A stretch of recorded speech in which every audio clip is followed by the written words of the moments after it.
And greetings everybody. Griffin Gaming RPG here, and welcome back to another week of great conversation about the game we all are interested in. I was going to say the game we all love, but I'm going to say interested in, which is Star Citizen. I hope you guys have had a great week. Let's see, I'm trying to get something together here. Let me do that. Is that better? Yeah, that's a little better with the light. Okay. Welcome again.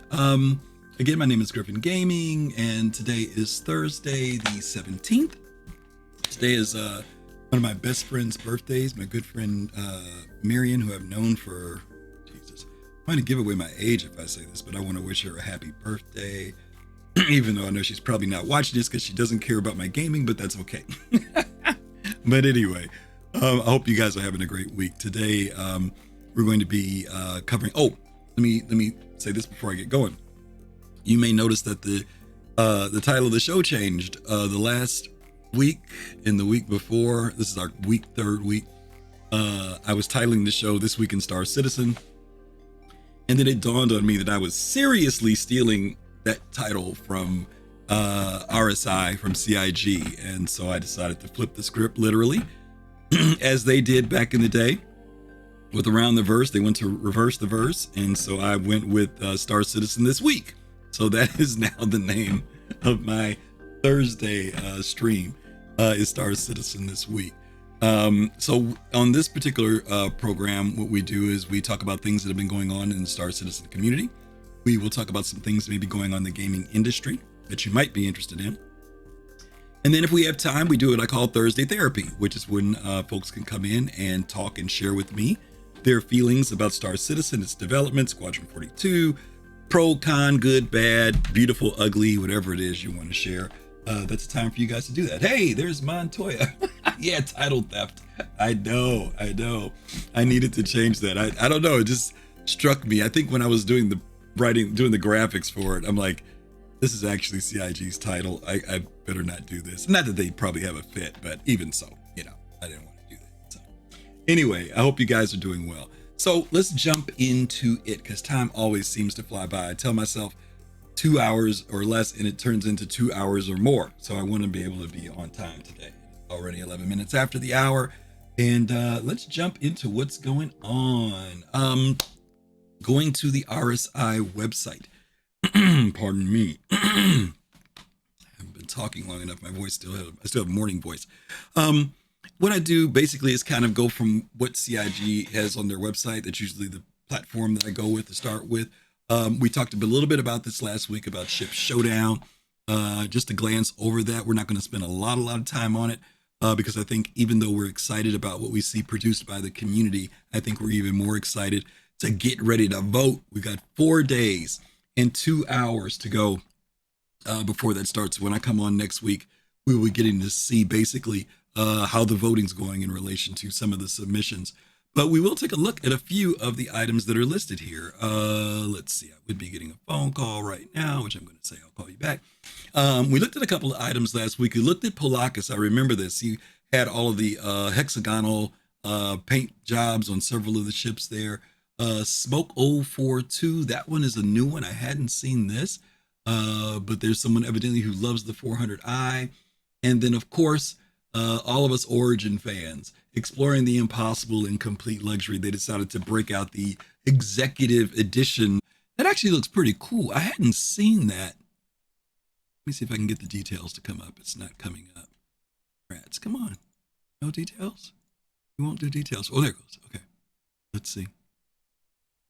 See, I never noticed, when you look at the website, it's so hard to see because those pictures are so small, but I hadn't noticed that it's got that coloring back here, which is pretty neat. I just saw pretty much the stuff that was on the arms of the ship, but that's pretty neat. Okay, forward together. I'm thinking that I'll buy that for $1. Okay, not bad. Oh, here we go. This looks like something Sigelian would make, but it's not Sigelian. This is by Nice. Drake, with the, that's a Drake pizza cutter. And I can't. Is that the cut? Oh, it's the cutter. I get it. Did you guys get that? It's the cutter. Yeah, the cutter. Yeah, that's pretty cool. You see, the cutter is made out, and that's an actual pizza, guys. That's not a graphic. They took the time to make an actual cutter, which is pretty interesting that they did that. Here's that little rear spoiler in the back. Here's the side engine. There's the cockpit. There's the gun in the front. There's the legs. I'll give them credit. That took some that's some ingenuity there. Not to mention the amount of work that probably went into doing that. But that's pretty cool. This week we've got a new one of the Redeemer, and that's, I guess, is that like a pirate paint job? I don't know. I don't know what the paints are with the Redeemer because this isn't one of the ships I own. But I see they've got a skull and crossbones on there. Is there a pirate paint job for this ship, or is this something that someone did custom? I'm curious. That's oh oh, and it's got the shark teeth underneath it and everything. That's pretty cool. Okay. Hey, Fast Cart. Good to see you, my friend. Or good to see you're here. Let's see. This is an MSR. I don't think we saw this one last week. I think we did see this one last week because this kind of, I do remember this. This was on there last week. It's got 49 upvotes. Okay. Cool, cool. This I don't remember seeing last week. It's got a Defense Con logo underneath it. That's pretty cool. Of the Corsair. This one I don't think we saw either last week. This is of the that's not, I was going to say the mole. That's the Argo raft with a piracy thing on the side of it. I love that. That's pretty cool with the weathering and everything. And they put it over the old artwork. This is the old artwork for ArcCorp from back, from Hurston rather. I'm sorry. Maybe this isn't old, but it looks, I can't tell. This may be it's the new artwork. This is the concept artwork. That's what they did. They used the concept artwork. Okay. Very nice. Nice submission there. Here's another one. Fast Cart, don't talk about me because I know I never remember the name of this doggone RSI ship. They've got some mantises out here, which is interesting, and I'm going to say the Antares, but this isn't the Antares because it has the gun turret on top. It's the Scorpius. Thank you, Fast Cart. It's the Scorpius.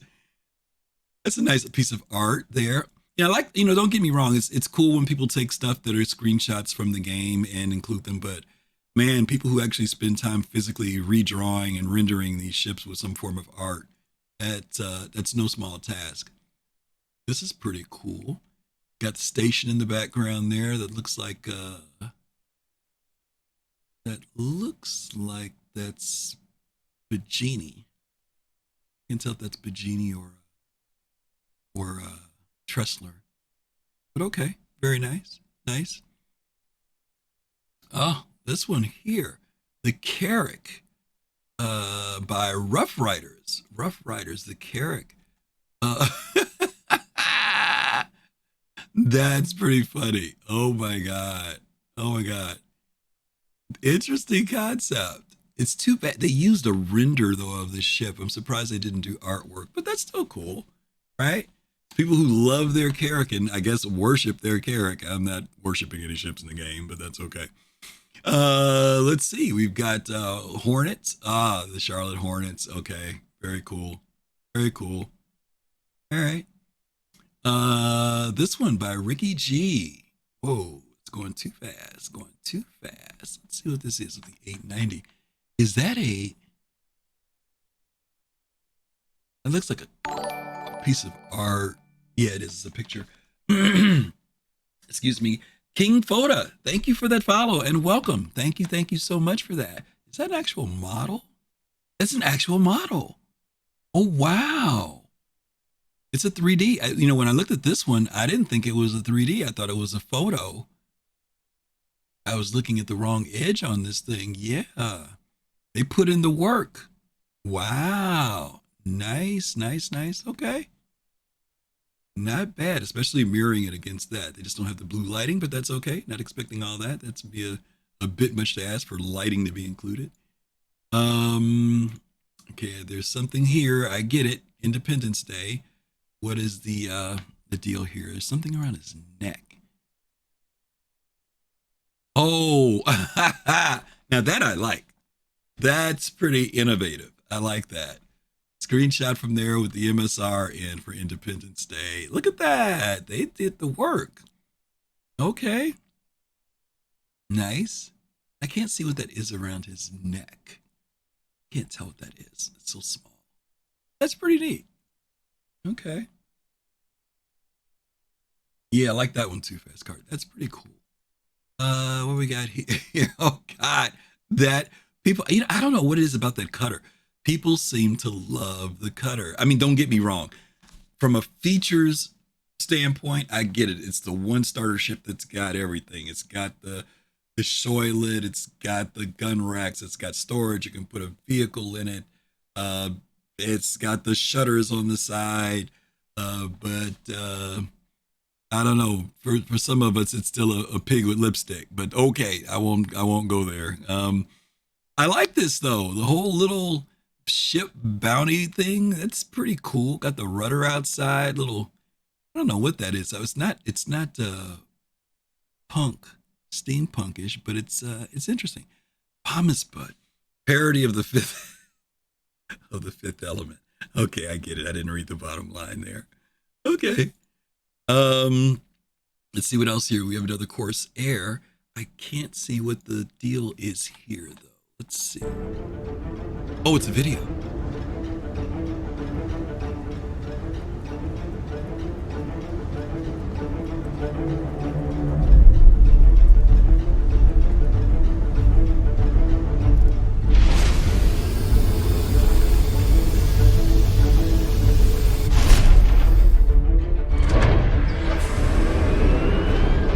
I give them credit. This is one ship.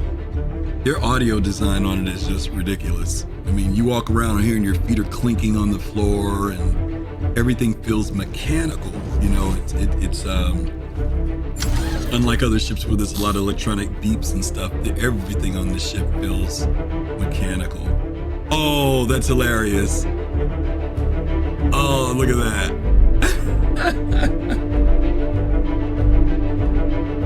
Oh wow, I love that. What a great way to do that. Start it out in the game and kick off into the real life thing. I love it. Even got the shadow on the ground. Look at that. What are they, on a bike? Because they're moving pretty quick. That's not running, because look how smooth it is. I mean, they could be using something with a gyro thing, you know, for movement, but no shape, but they're moving around. I'm not seeing any footprints. How did they do that?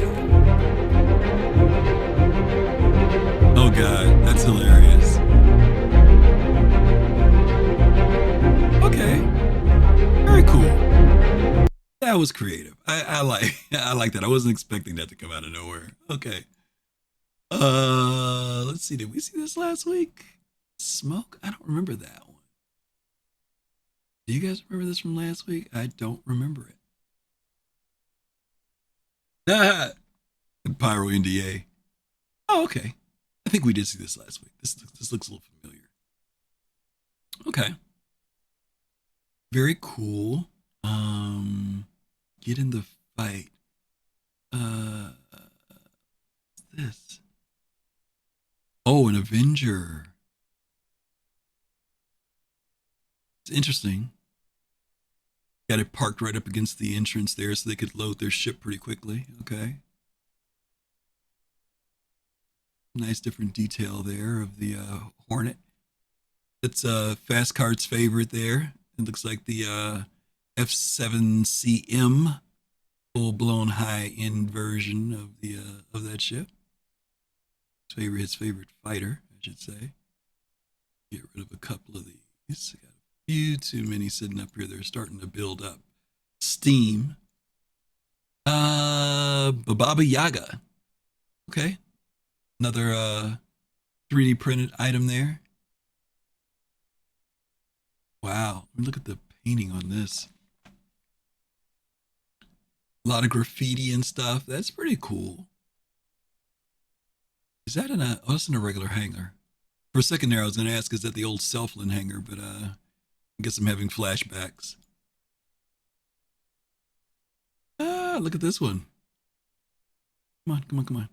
This link thing is just not in the right spot.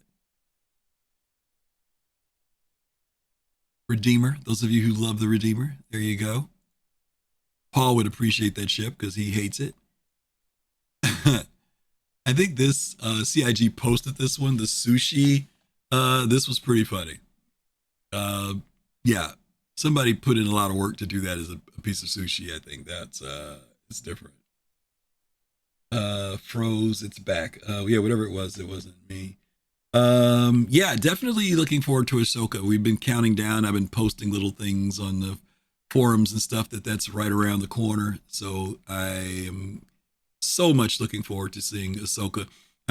Mostly because, well, I'll talk about that a little bit later, but mostly because Filoni and him are tying all the franchises together more and more with each of these series, which is really great. This is interesting. I don't know how they made this, if this is 3D printing or what, but I love the fact that it's like a diorama. They've got the whole background back there and everything. They've got another one, a building over here. That is interesting. Yeah, they put in the work here on this. That's pretty, is that Lego? I'm trying to see what those engines are. They look like Legos. But the rest of it, I can't tell how they did that. That's pretty good. They even got the lights in there, which is pretty neat. Whether they added that or, I think they added it using something like Photoshop for lighting. It's kind of hard to say. It's like if they put in the work to actually do like fiber optic lighting in there, that's like crazy. And they may have. They may have done the work to do that. Wow. That's crazy. Yep, yep. It should happen. I liked Obi-Wan, regardless to other people. They weren't impressed with it. I enjoyed it. I don't know. Maybe it's that you watch these folks like Boba Fett and them. They're getting older. They're old guys. They're not even Vader when he was old was moving like 40% of his regular speed. I don't know. Everybody doesn't allow this ageism. They're not allowing these guys to get older. Okay, here's the Fury. These are nice. Um, yeah, these are nice. This is artwork too, because these aren't. It may be that they did some enhanced stuff. Obviously, they did some work here because I'm a little concerned, but not concerned. A couple of these images look like they definitely have enhanced them. So, but it's pretty stuff. Okay, time is I don't want to pass my time too much here. Okay, let's get through the rest of these. Uh, Anvil, is that what this is? See that Pisces? Okay, I'm missing something here. Somebody help me out here because I know there's some. Oh, a hammerhead. Okay. Hammerhead, hammer in Damascus. Okay. Damascus. I'm sorry. Damascus got me. I'm a bad reading. Okay. That's pretty cool. I mean, I get it. They actually made this head into the hammerhead. Wow. That took a lot of work. I get paid to do that much work. MSR, nice. I don't know if this is one of the JDRF's models. It looks like it probably is. But they did a little artwork here too, which is nice. Maybe I love this ship more than my girl, as much as a girl. Okay. Very cool. And boy, the MSR is like everybody's loving that ship. Jeez, oh Pete. Corsair against Redeemer. There's a Hornet. Now that Nemesis, that took some work. Nice. I wonder how people find the right shapes and stuff, how much time it must take to do that. Because that's like no small task to go through your thousands of those things and put them together. And I know we stopped here last week. We did do the mole, so we stopped there. Okay. Very cool stuff. Pops in Space, '07, good to see you. New Souls, good to see you as well. Abdi, hey buddy. Abdi, I've been trying to log into servers with you when I see you in to get with you because you said you want to get together. And I'm feeling like you don't want to meet up with me in space. So we're going to have to do it. I'm going to have to send you a direct message next time. I'm trying to be careful not to do it when you're streaming. But we need to get together. I know you said you want to do that. So we need to do that pretty soon, buddy. All right. Let's see who else. Some other people popped in. No, I think those are all the names I see. Okay, let's go ahead and jump into our next piece here. That was Ship Showdown. Um, let's get rid of that. Let's go to here. Let's talk about Mission Spotlight. um, CIG, this last few weeks, they've been highlighting different aspects of things that they want people to do in the verse. And, this mixed feelings about this. It was mining one week. This week they've been doing salvaging. Uh, I think this is good because it reminds people of things that they can do in the verse. Because sometimes, people say, "Oh, there's nothing to do in the verse," and I do understand that when that's being said in relation to the things that they would like to do, right? If they're mercenary and they've done all the merc missions, then they may feel like, "Hey, there's nothing for me to do." But I also like the fact that CIG is always reminding people to do other things in the verse for a couple of reasons. One of them is so that we are not just dependent upon one particular career or aspect of the game in order to feel like we're getting our money's worth. Secondly, there are a lot of people who maybe have never tried something in the game and they don't think that they'll like it. Then once they try it, they say, "Hey, this isn't so bad."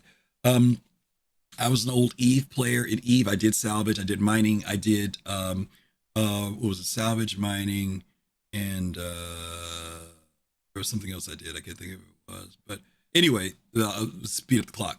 Um, I always did those, and I looked forward to this in the game. I was never a big person on bounty huntings and mercenary stuff, but I actually enjoy doing that now, even though I was never really into it. And so, even though when it's on my time, I might do salvage, mining, things of that nature, cargo. That's the other thing I like doing, carrying thing and transport.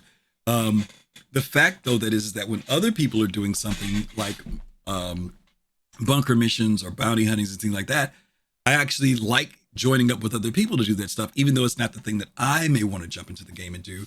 But doing it with other people all of a sudden it's fun. Even though that particular subject isn't my big subject, but hanging out with other people doing it, hey, I enjoy doing it. So, you know, recently I've been doing bounty hunting missions, not bounty hunting missions, been doing bunkers by myself, where before I was always doing them with people just because I enjoyed the social aspect of it. But now I say, I'll go down there and do a few of them on my own. And I've been doing that now. And it's another way for me to gather things, do inventory, start thinking about how I want to stock out my ships. In fact, what I'm finding out is that it's going to be ridiculously expensive to stock out my ships when it comes to, forget weapons and components. We already know that. But food, medical supplies, weapons, personal weapons, getting all the gun racks loaded up, putting clothes on the ships, knowing I have enough of a certain flight suit, helmets, things of that nature. I'm really seeing like, wow, this economy dynamic of this game is going to be really, really crazy. So many people focusing on the economy of buying certain, things for their ship, but living in the verse is also going to be, man, you're going to have some logistics behind that as well and thinking about it. Yeah, Updee, brother, please join me while I'm streaming. Oh, you're in my Discord, right? Yeah, I'm in your Discord. Yeah, okay, yeah, absolutely, buddy. Absolutely. Okay, so let's talk about the mission spotlight this week. They're focusing in this week on salvaging. Whether you're putting your life on the line for the good of humanity or keeping the wheels of commerce rolling, Star Citizen is bringing with immersive missions that let you put your mark in the universe. Over the next few months, we're spotlighting some of the favorite contracts and giving everyone who attempts them a chance to win ships perfectly suited for them for the challenge of the verse. This time, we're exploring the world of salvage, where you can make a fortune ripping, stripping, recycling, and abandoning ships. Now, there's another reason why I think they're doing this too. And you notice this is talking about whether you're doing it to save humanity or making your mark in the verse, but it's about keeping the economy going. Now, every once in a while, CIG will talk about stuff that we want to hear about. Then there are times when they don't talk about it, but I think that they drop clues for us to understand where they're going. And one of those things is the economy.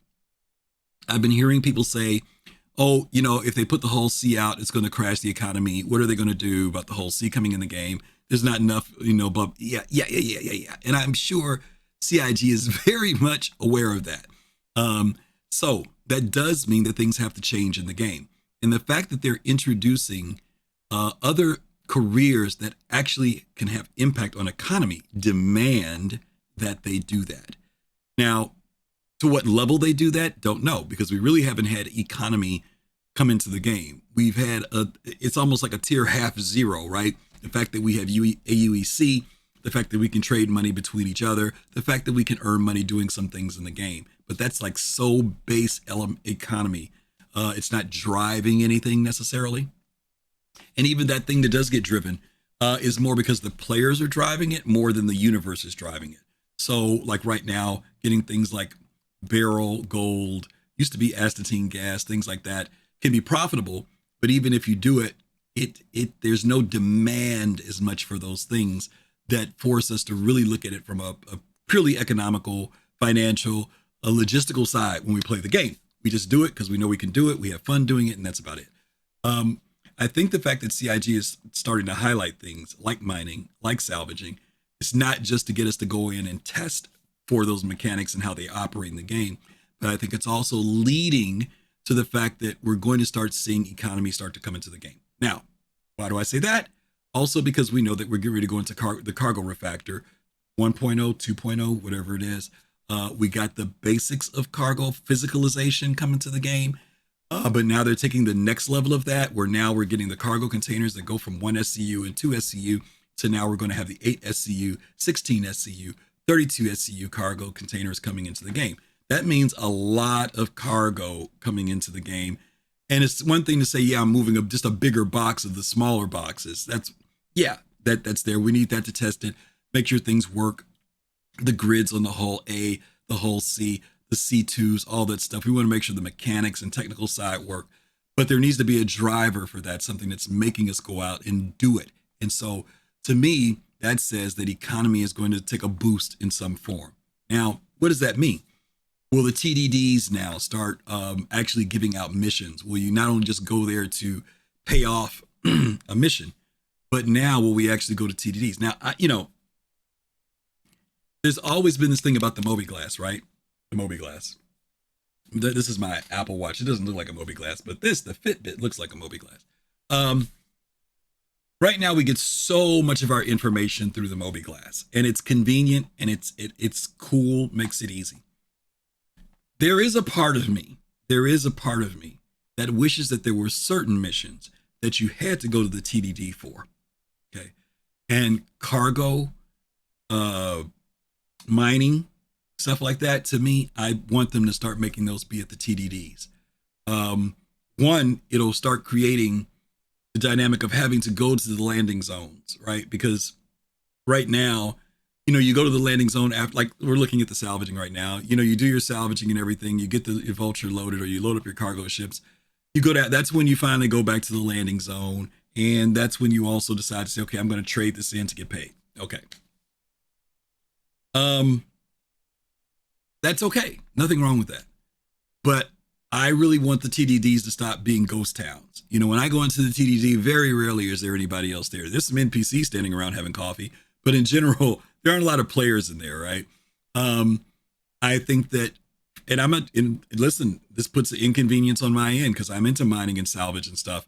Those missions, to me, I should be able to go to the TDD. There's a console there, right, where they've got those people standing behind the glass. I should go over there. They give me something to do. And I'm talking about those paid missions. Those ones that you go right now into your app in the Mobi-Glass, and it'll tell you can, this 20,000 AUC mission is 50,000. To me, get that out of the Mobi-Glass. Just get it out of there. Have me pick up those missions at the location where I'm being assigned, because there's demand at that particular pace for those items that are being salvaged or mined. Now, the other things like Merc missions and all the other stuff that goes on in the game, bunkers, security missions, for now, they can remain within the Mobi-Glass, okay? Mobi-Glass. Later on, but I want to see those things moved. When you go to turn in bounties at the security stations, you guys know they're putting those places where the Javelins and the Idris's dock are going to become security stations. If I go in there, can I go to the console there and pull my mission? Maybe there are missions that are specific that I pull from there versus ones I pull in my Mobi-Glass. Maybe my Mobi-Glass becomes maybe system alerts that go out where, there's a broadcast that comes out from Hurston Security. And when that system alert pops up, that's what I can pull from my Mobi-Glass. Or maybe if I've moved up high enough in my bounty hunting levels or my mercenary stuff, that I get direct messages that come to me. Like right now, you'll see the message that comes, says, we need to talk. Maybe there's something that comes from Hurston Security because I've worked my way up to that level that now when I'm out in space, I get those missions and they literally come to my Mobi-Glass. And maybe the ones that pop up at security stations maybe have something to do with something that's going on at a landing zone or something that's going on literally on that station. Someone needs to be apprehended. It's an NPC or a player, but maybe stuff out in space that comes to movie. There's a lot of cool things that they could do to adjust that, but we'll see. We'll see what happens. But let me go back to this thing on salvaging because that's what we're talking about today. And that's the fact that I think that this is starting to move forward. Now, there are a lot of people who started doing salvage and they didn't think they'd like it. Matter of fact, when they heard about salvaging, they said, oh, it's going to be boring. I've heard so many people say that they enjoy salvaging almost more than they do mining. Mining for them has become boring. Salvaging hasn't. Other people say salvaging is relaxing. They go out and they just enjoy relaxing and doing salvaging. And I can understand that. I've gone out and done it. There's times when I chill and it's like it's like, play to earn. That's how I feel. I feel like I'm making money. I'm playing, I'm relaxing. I got some music on and I'm salvaging. There's always the possibility of someone stumbling across you.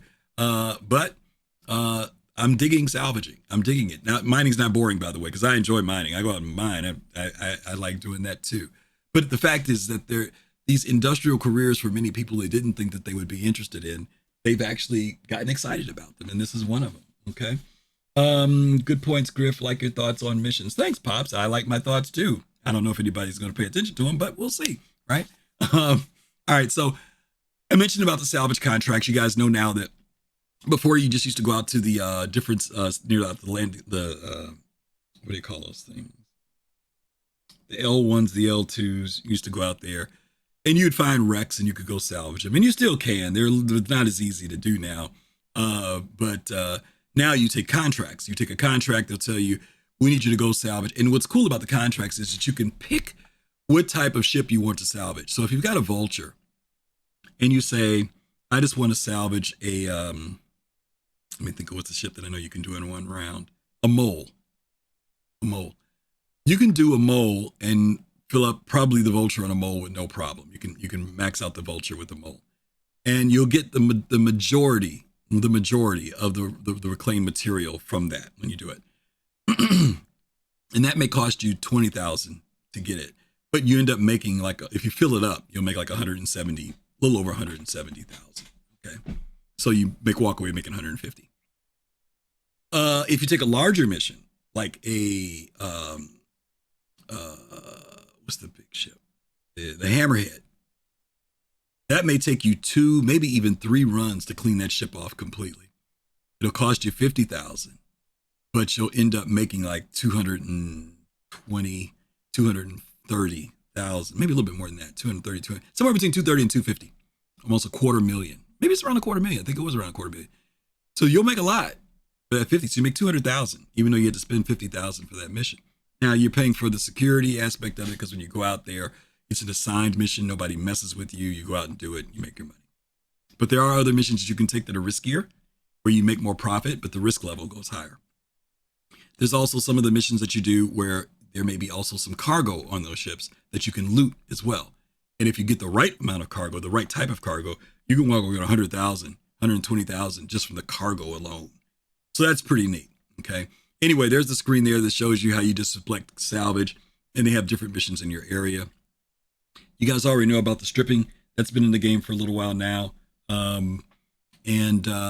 People, I don't know if anybody's been stripping manually, like with the multi-tool. That's a really good question. And maybe they are. I don't know. I haven't done it. I mean, I've tried it, but I mean, it's not part of my practice to do it. And I'm trying to look at what the reasons are for doing it. I know for repair, it's there to do that if you want to repair your ship for some reason. But I really haven't seen that. Once you fit a coordinates man ship, then it's indicates tooling.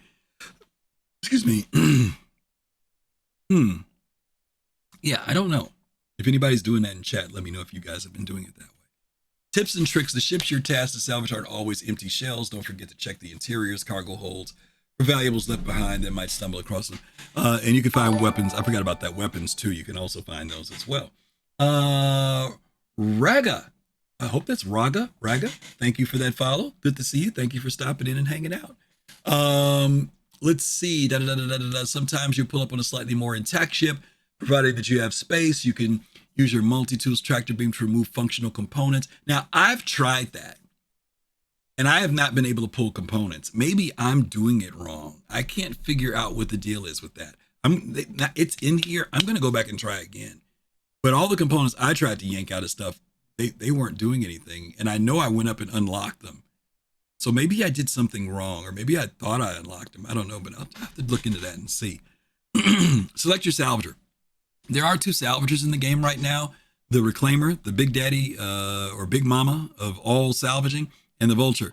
My question to you guys, chat, is do you think they should come up with a third one, a middle ground, kind of like how the mole is with the mining? Do you think that there should be some type of, okay, let's talk about the Reclaimer for a second. Right now, you can go out with a minimum crew on a salvager, and I'm talking about reasonable, y'all. I ain't talking about going out with no 2 people in a Reclaimer. I know you can do it. I know you can do it. Let's talk about what's practical. You can go out with 4 to 5 people in a Reclaimer. 1 pilot. If you want to work at an optimum efficiency of salvaging, 2 laser operators. And if you want to make it easy on the person in the cargo deck, you can have 2 people down there. 1 person can handle it. But if you've got 2 really good operators, like really good operators, that salvage will be coming in pretty quick. 1 person has to have a really good system, and their brain's got to be in a good place about getting those boxes moved around. Because as it builds out and gets bigger, you start losing space on the upper deck, and you have to start using the cargo deck below. And 1 person having to do that, run downstairs, get them in place, or if they just want to drop them down that hole, that's fine. But later you're going to have to get this stuff organized. 2 people in the beginning might be kind of slow, but as it moves on, 2 people will be moving a lot in there. So to me, 5 people on that ship. A Vulture operates most of the time 1 person. But believe it or not, a good person operating that 2 buddies who are out there could be 2 people in a Vulture. 1 person who remains in the back area, the cargo area. They could be back there with their cup of coffee or drinking their Radagast. And when boxes come out, they move them. It does save some time. The person who's operating the Vulture has to spend approximately, I would say, the time from leaving that seat, going downstairs is about 30 to 45 seconds. Moving the 2 boxes and getting them in place could last another, of course, when it's empty, 10 seconds, 15 seconds, maybe 20 seconds. But when it starts getting compacted and you start having to stack boxes and make sure they're not bumping and throwing each other around, you could spend about 30 seconds to a minute, and then another 30 seconds to go back upstairs. So you could spend anywhere from about 2 minutes to 3 minutes down there. And if you're doing that every 2 boxes, and then you're talking about 22 boxes, you're talking a good 30 minutes, 40 minutes of going back and forth, where if you've got somebody down there, you've shaved that off of your time. Now, if you shave that off of your time, that means that's the faster you get back and turn back your materials and resources, which means you're making money faster. Yes, you have to split it with that other person, but maybe that person is willing to take a third of the cut. Maybe they'll do 50-50. Maybe it's a 50-50 job. Maybe that person, maybe you can do 60-40. I'm the owner of the ship. I get 10%, and then we'll split the other parts, 45-45. Maybe that's the deal, but you can work out something on a 2-person on a Vulture that makes it profitable. And if not just profitable, fun. Let's go back to that word, fun. You're having a good time with a buddy, with a partner, and you're enjoying yourself. Conversation. You're not out there, but if you want to be out there and be quiet, there's nothing wrong with that. I like going out and it's quiet and I can kind of just chill and listen to some music. But if you want to have somebody out there so you're not bored and you're just talking and laughing it up, hey, you can do that too in the game. So I dig that. Pops, you say, yeah, there should be a mid-sized one would be nice. Yeah, 2 to 4 people. Okay. All right. And we'll see what happens. Maybe CIG will do that. Now, here's the part that's a bit controversial. Some people still see this as a reason for CIG to make money, that they're selling certain ships, when there's not technically a ship sale going on. Maybe some people didn't even know that they were selling ships because it's at the very bottom. And for me, that's kind of the way to do it, right? Instead of having the ships up top, because then that does tell me you're trying to sell ships. But for people who are interested in salvaging, who don't know about it, and they come here and read, they may say, well, how do I get into this salvaging thing? And there it is. Now, this is the one thing I do wish that CIG would do. they still need to make sure that they put something on here that mentions these ships can be earned currently in game. That needs to be said. Okay, flyable. Um, because like here it says flight ready, but they don't. If you're new to the game, you may think in order to do what I just read up here, I have to buy one of these with real money.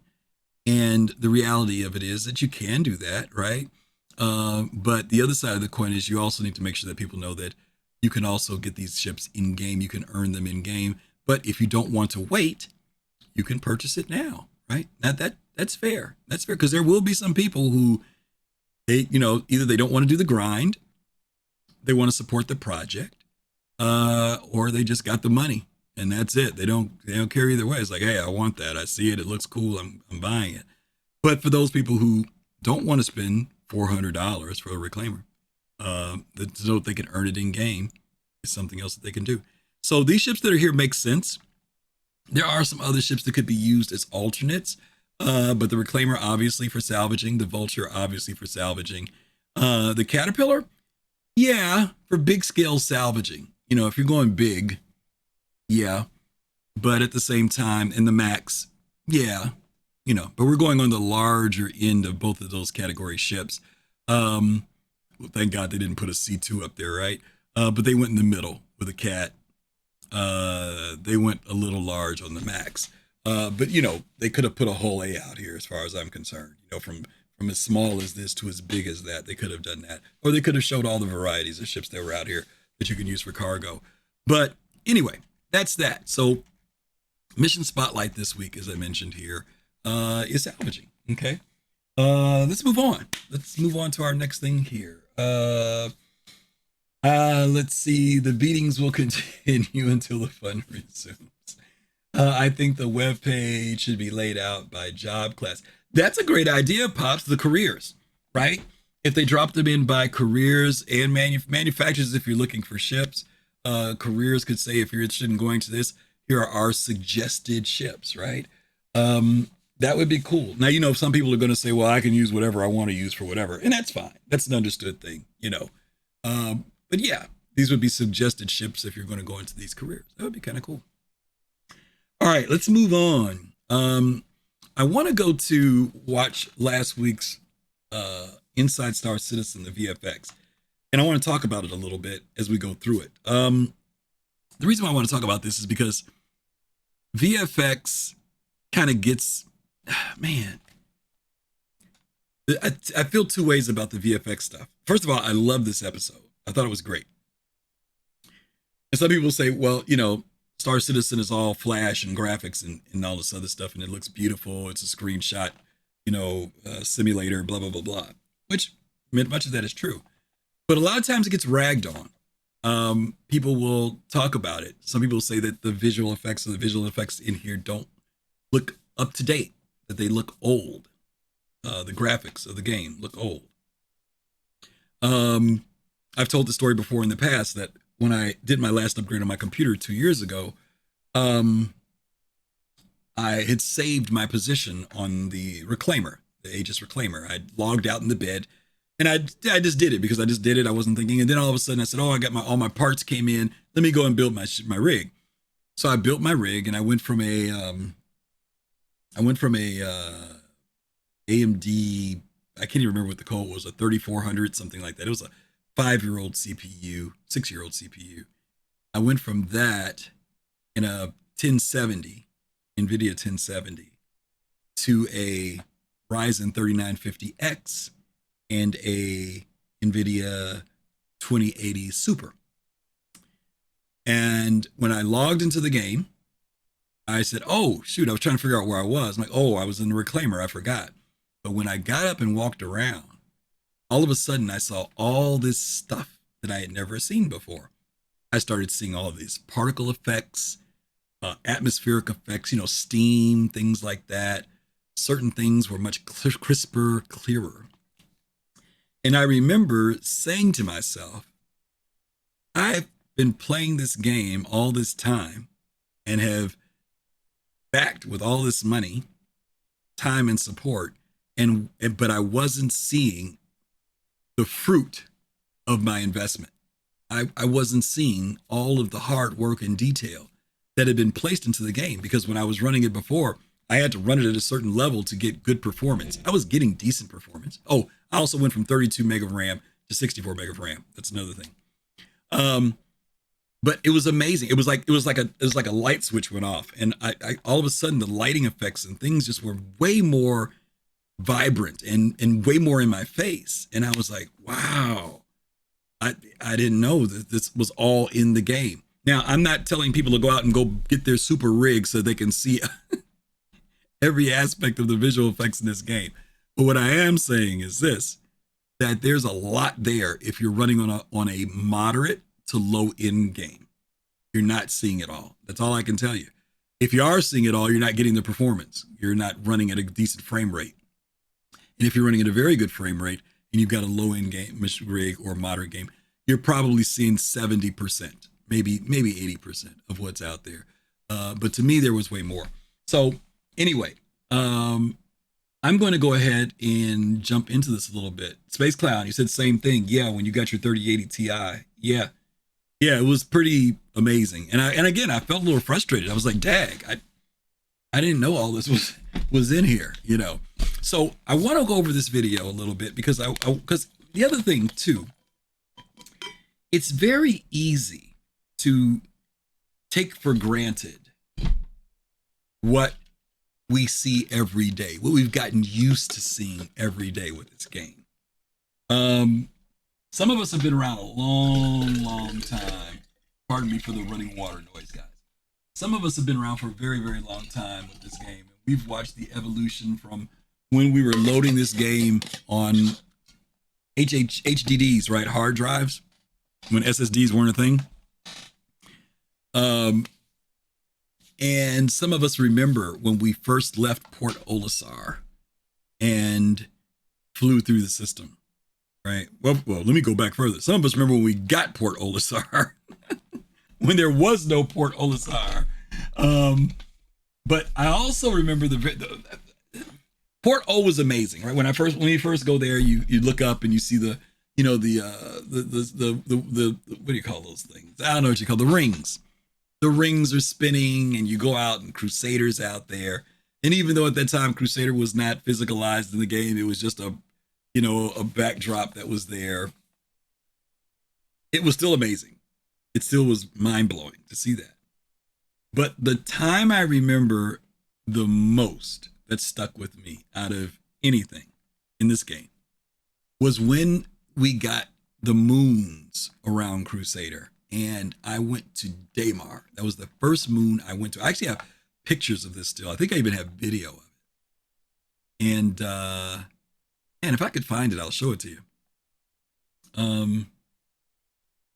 I wonder if I have it. I'm going to try and look for it in a little bit, if I have it. But anyway, I went to Daymar for the first time. And I took a Cuddy Black. I had a Cuddy Black at the time. And I flew there and landed. And when I landed, first of all, it was very cool, right? Leaving and landing on this moon.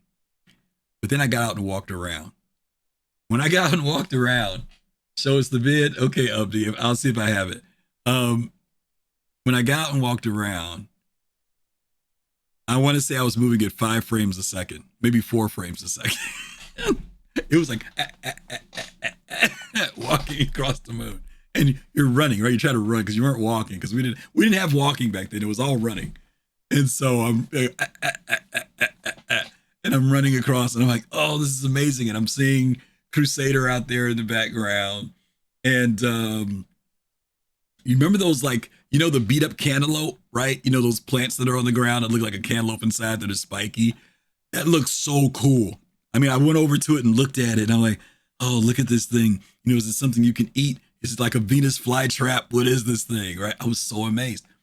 We've gotten so used to seeing this stuff that we don't even think about it anymore. We don't even think about what it means to be able to walk around on your ship.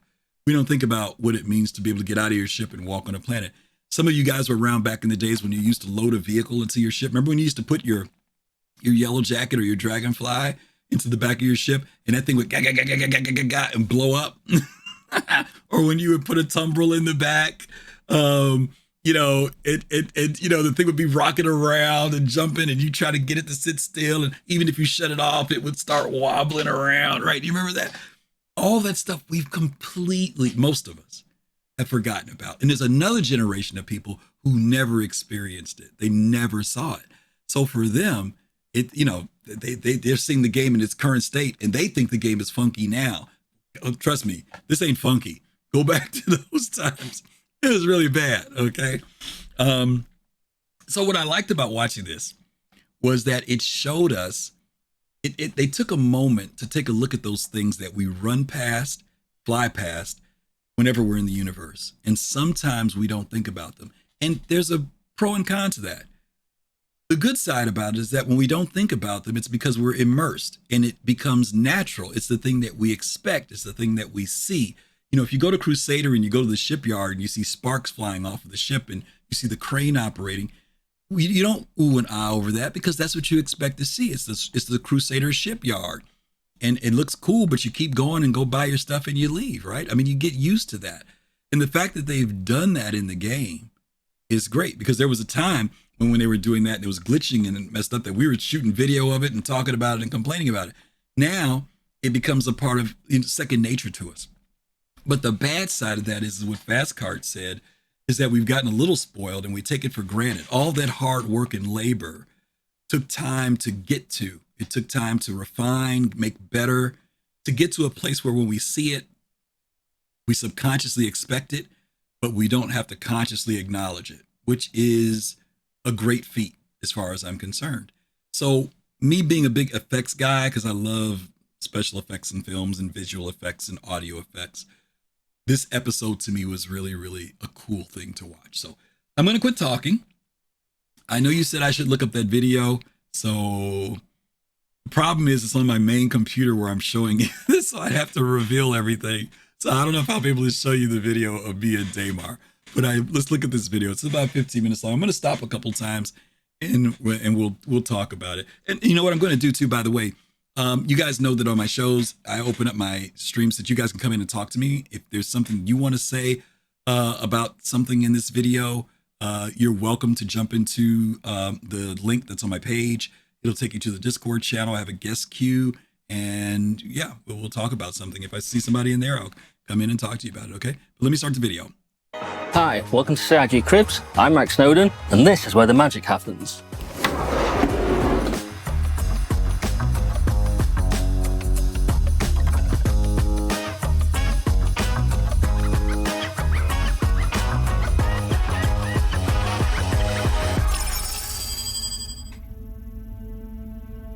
So VFX in video games, certainly in our games in particular, it's basically it's energy represented visually. So your more typical VFX, explosions, fire, all that kind of thing, they're representing that kind of energy and the motion and the force and the violence that comes through. Even things like leaves getting blown around by the wind, it's motion in games. VFX are everywhere in Star Citizen. So there's coolant, there's steam, there's mist, there's fog, there's falling leaves, there's buzzing flies. If the player fires a weapon, they're going to expect some kind of payload for that. They're going to expect to see muzzle flashes, depending on the weapon, of course, but they're going to expect to see impact effects. Again, without them kind of VFX in a game, it's hard for the player to really read what's happening. They're not kind of getting them visual cues, and it sort of hinders their progress. I think some of you guys may remember in the early days, there were a lot of people who criticized CIG's FPS. And I know that for many people, Modern Warfare, Call of Duty became the standards. And then people who got into Arma even more, in the sense of realism, the way the guns, for lack of a better term, the way guns felt, the way they responded, sound effects, visual effects. In the beginning, it was pretty barren. It really was. But I believe that it's gotten better. It's gotten much better. It feels better. I can distinguish differences in weapons way more now than I could in the earlier days.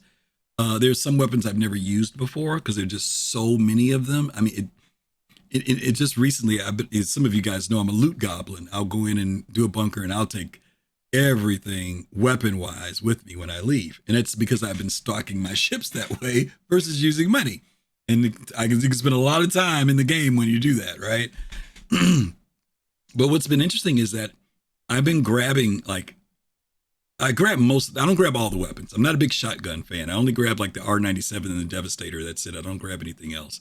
But I do grab all the ammunition, mostly because I want to make sure I've got ammo at different locations. Also, if other people need ammunition, I can give it to them no matter what type they want.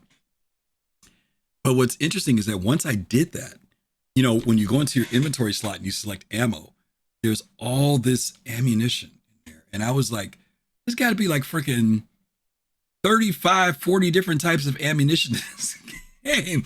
Distinctly different. I think there's only two chambers, two magazines that double as something else. But almost all of them are distinctive and different from each one of them. And each one of those rounds responds a certain way, has a certain meters per second that they move, all this other stuff, right? And then they've got the visual effects. When I was watching them firing the gun here in the hangar, and you're watching all these effects, the sparks flying off the person that they're shooting. I mean, all those particle effects and things, those are things we don't even think about. But they had to create all of that stuff happening in the game, which is, I know it doesn't seem amazing. Maybe it's just because I'm naive about developing and stuff, but to me, it's pretty amazing because I've watched when this stuff was not in the game and how it's slowly been added in, and now it just feels really natural. Really read what's happening. They're not kind of getting them visual cues, and it sort of hinders their progress. I think VFX matter in Star Citizen because the visuals are fantastic in our game, but without the actual VFX, everything can look very static. There's not always the most tangible thing in a frame that the player sees, but when you take away VFX, they kind of notice that they're not there. I joined CIG 9 years ago, and there was quite a small group of us actually. There was 3 or 4 of us VFX artists. So originally the VFX were struggling for consistency. It was obvious that it was a project in its very early days, and we were looking for that identity. We were looking for that kind of consistency of visuals, that language that can be understood by the player. And that's really why you build a team, why you build a department, to allow that kind of continuity in VFX in a game. So really, in the 9 years that I've been here, we've kind of built a department, a proper department full of different skill sets, different disciplines. We've got a whole programming team, we've got production, we've got embedded QA, we've got concepts. We've obviously got artists as well. We now have a coherence of visuals. We have a language that is understandable and works for the player. We had a good base in the first place, but now the toolkit is really, really powerful, and it needs to be for the ambition of the VFX in the game.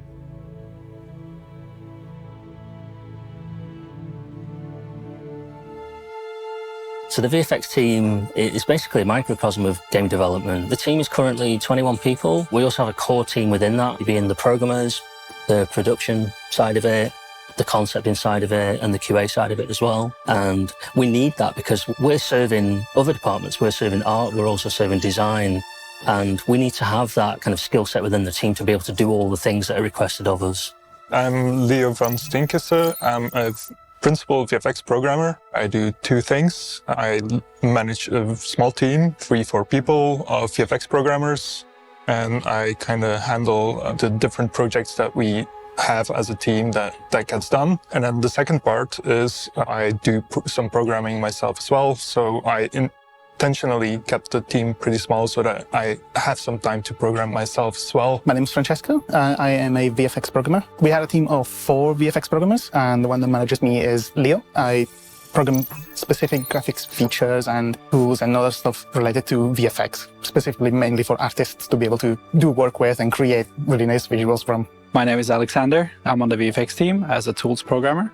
My job is to create sliders and UI elements to make it intuitive for the artists to work with. We have a lot of different environments and effects, and we need to take care of every single one of them. And it's my job to make sure that it's easy for an artist to work with different type of effects. I'm Callum, and my job in the VFX team is assistant producer. So generally, day to day, I do scheduling and just supporting the team in anything that they need to do. So they get to focus on the creative things whilst I deal with what they would class as the boring side of game development. If the VFX team didn't have a producer, it would be horrible. He manages a lot and talk to other teams and make sure we have all the information we need to be able to start working on a task. If we had to do that ourselves, that would be a lot of hours wasted every day. The VFX editor is basically the place where you create the effects. Let me stop there for a second. I thought that was really cool that they highlighted Cullum in particular, the associate producer, and what he said about how important his role was, because if he's basically the bridge between all the other departments and what they do in VFX. And if he wasn't there handling scheduling and making all the coordinations happen, they would have to stop working on VFX in order to have these conversations and work with other departments. So I thought that was pretty cool. Also that they had a 4-man team, and that there's 21 people now working when they started with 4 people 9 years ago. But they have small teams within that group too, which is pretty cool as well. But I like the fact that they've created a structure, obviously, or a hierarchy there that allows communication to flow well, and that they still work together as a group of 21 people on VFX. You give it a texture or a picture, and you change a few values, and suddenly it moves, and you see coming to life. By the way, look at this fire here, and remember that fire, versus the one that they show us later where they've gone further with fire. It could be a smoke, it could be a fire, it could be lightning. There is not much you can do without the code. That would make the artist a programmer. We program everything related to VFX. That includes tools, that includes features, that includes smaller things like triggering VFX from game code to system for managing VFX, making sure that VFX stay alive, that they die on time. As VFX programmer, we get to work closely with VFX artists. My name is Kevin, and I am a VFX artist here at CIG. 90% of the effects we make in Star Citizen are particle effects. When you fire a weapon, at the end of the barrel, we will spawn a particle with a texture on it, and then we modify parameters to be able to make that look like a muzzle flash or smoke or whatever. So basically, we just have a bunch of parameters on how to spawn, how to move, and what a particle looks like. Star Citizen is a really beautiful game, and VFX are a large part. Effects really need to be tailored for basically every possible situation. This gives a lot of opportunities for creating visuals and effects in ways that you would normally not see in other games. The VFX needs to be seen from every angle, from a very far distance to very close up. We have such varying scales, from just small rooms to planets to ships, and even just empty space itself. Everything needs to be dynamic and systemic. So all the VFX, they are based on the underlying systems. We get to look at these systems, find the right hooks, and try and trigger the right effects at the right time. Getting all of that together to get a consistent whole is pretty challenging, but the results are always pretty cool. The relationship within the team. Let me stop there too. Something I think that we hear CIG developers say quite often, but maybe we don't stop to think about what they're saying, is that they talk about things being dynamic, or things are being built to be dynamic. Many of the things that they build, I think it's difficult that quite often we look at the game at its current state, where it is right now, what we have in our hands right now. And then I think subconsciously, we think that once we get that's what it's going to be. And quite often that is the case. Quite often it's reached its point and that's what they're going to do. But quite often what they've given us also is something that is going to be built upon, or is going to be built upon something else that's coming. And it's definitely built on something that's before it that maybe we don't see. So let's talk about something like, they were talking about fog, steam, things like that, the atmospheric things that happen, weather. We know that right now, dynamic weather is not in the game per se. We don't have storms, for example. Lightning storms, wind storms, sandstorms, things of that nature, snowstorms. We have like a thing that happens, it's like a simulation. But I'm talking about where there's something that actually impacts weather in the game. CIG showed us a while back when they were showing us their terrain model, that they were actually creating their terrain model so that it actually reflected temperature zones and variances that would be things that would trigger when a storm took place, or when a sandstorm took place. It's not just it's programmed in and it happens at a certain time. They actually are trying to program this thing out so that the world is actually a living, breathing world, and that there are certain things that will dynamically happen to cause other things that happen. And that's what takes the work. It doesn't take work to put fog in the game, but to put fog in a game that responds to temperature, to wind, to put smoke in that happens because something else has happened somewhere else. All these different things take a lot of programming and a lot of work. And so we may get it now in its one state, but it's still, that's why a lot of times we talk about tier 0, tier 1, tier 2, tier 3. And so I always want to remember that as long as the game is in development and being built out, don't ever get so settled on something and thinking that this is it. This is where it's going to stop. Because as you know, when things change, we either get freaked out or disappointed, or we wonder why they did it or why they take that out of the game. I used to like that thing. No, a lot of stuff is being tested to come back as something else later on. So it's just something to protect your psychology, your brain. Just keep that in mind. It's very dynamic. We work together a lot, and it kind of depends on what you're working on to who's involved. Production tends to be involved a lot of the time, generally on a day-to-day basis. Working closely with artists and obviously other programmers is pretty great. There is a lot of feedback and information circling around what parts of what you're working on you may want to improve on, or even what parts are working well and should be iterated on even further. It creates an environment in which no one feels like they're stuck on something.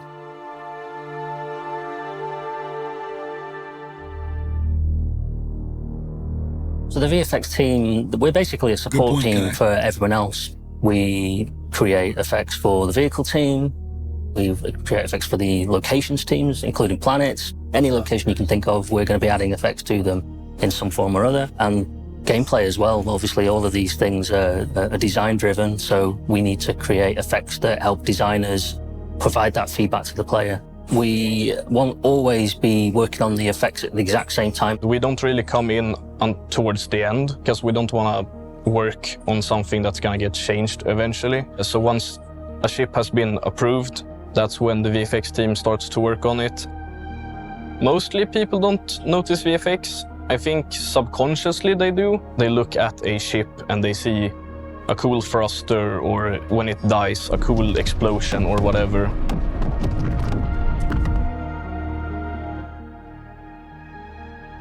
But then again, we have the subtle effects.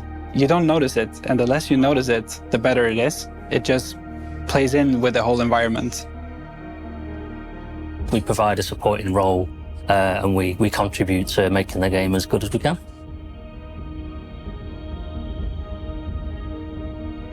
So the future of VFX at CIG is bigger and better, as cheesy as that might sound, but it's maintaining existing effects, and it's building tools within the team that make that possible. So one example of kind of tool improvements to help us maintain as well as improve effects is external referencing. Let's say you have two water effects. They look very alike, but there is a slight difference. And suddenly an artist makes an even better picture to use for these water effects. My job then was to implement a feature to just be able to change the picture of one effect and both of them change at the same time. And what that's going to do is allow us to have a small group of master effects that we can then propagate to other effects libraries throughout the game. And it means we can maintain a smaller group of effects, and we can make sure that those improvements cascade throughout all the other libraries where those type of effects will be used.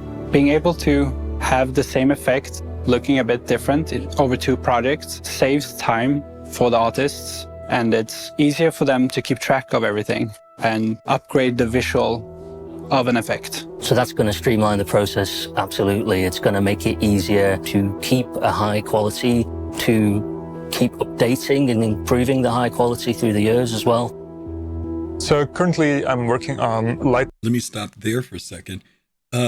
I'm glad to hear this, because people have again said, I've watched articles, and this comment about, can CIG keep Star Citizen, I guess, looking fresh, right? Will it continue to look brand new, or will it start looking old? I've already heard people say that, Star Citizen's graphics look old, they look dated. That's the term that they use, dated. I don't feel they look dated. I said this the other day. I think that Star Citizen has its own stylized look. Just like No Man's Sky has a stylized look, just like WoW has a stylized look.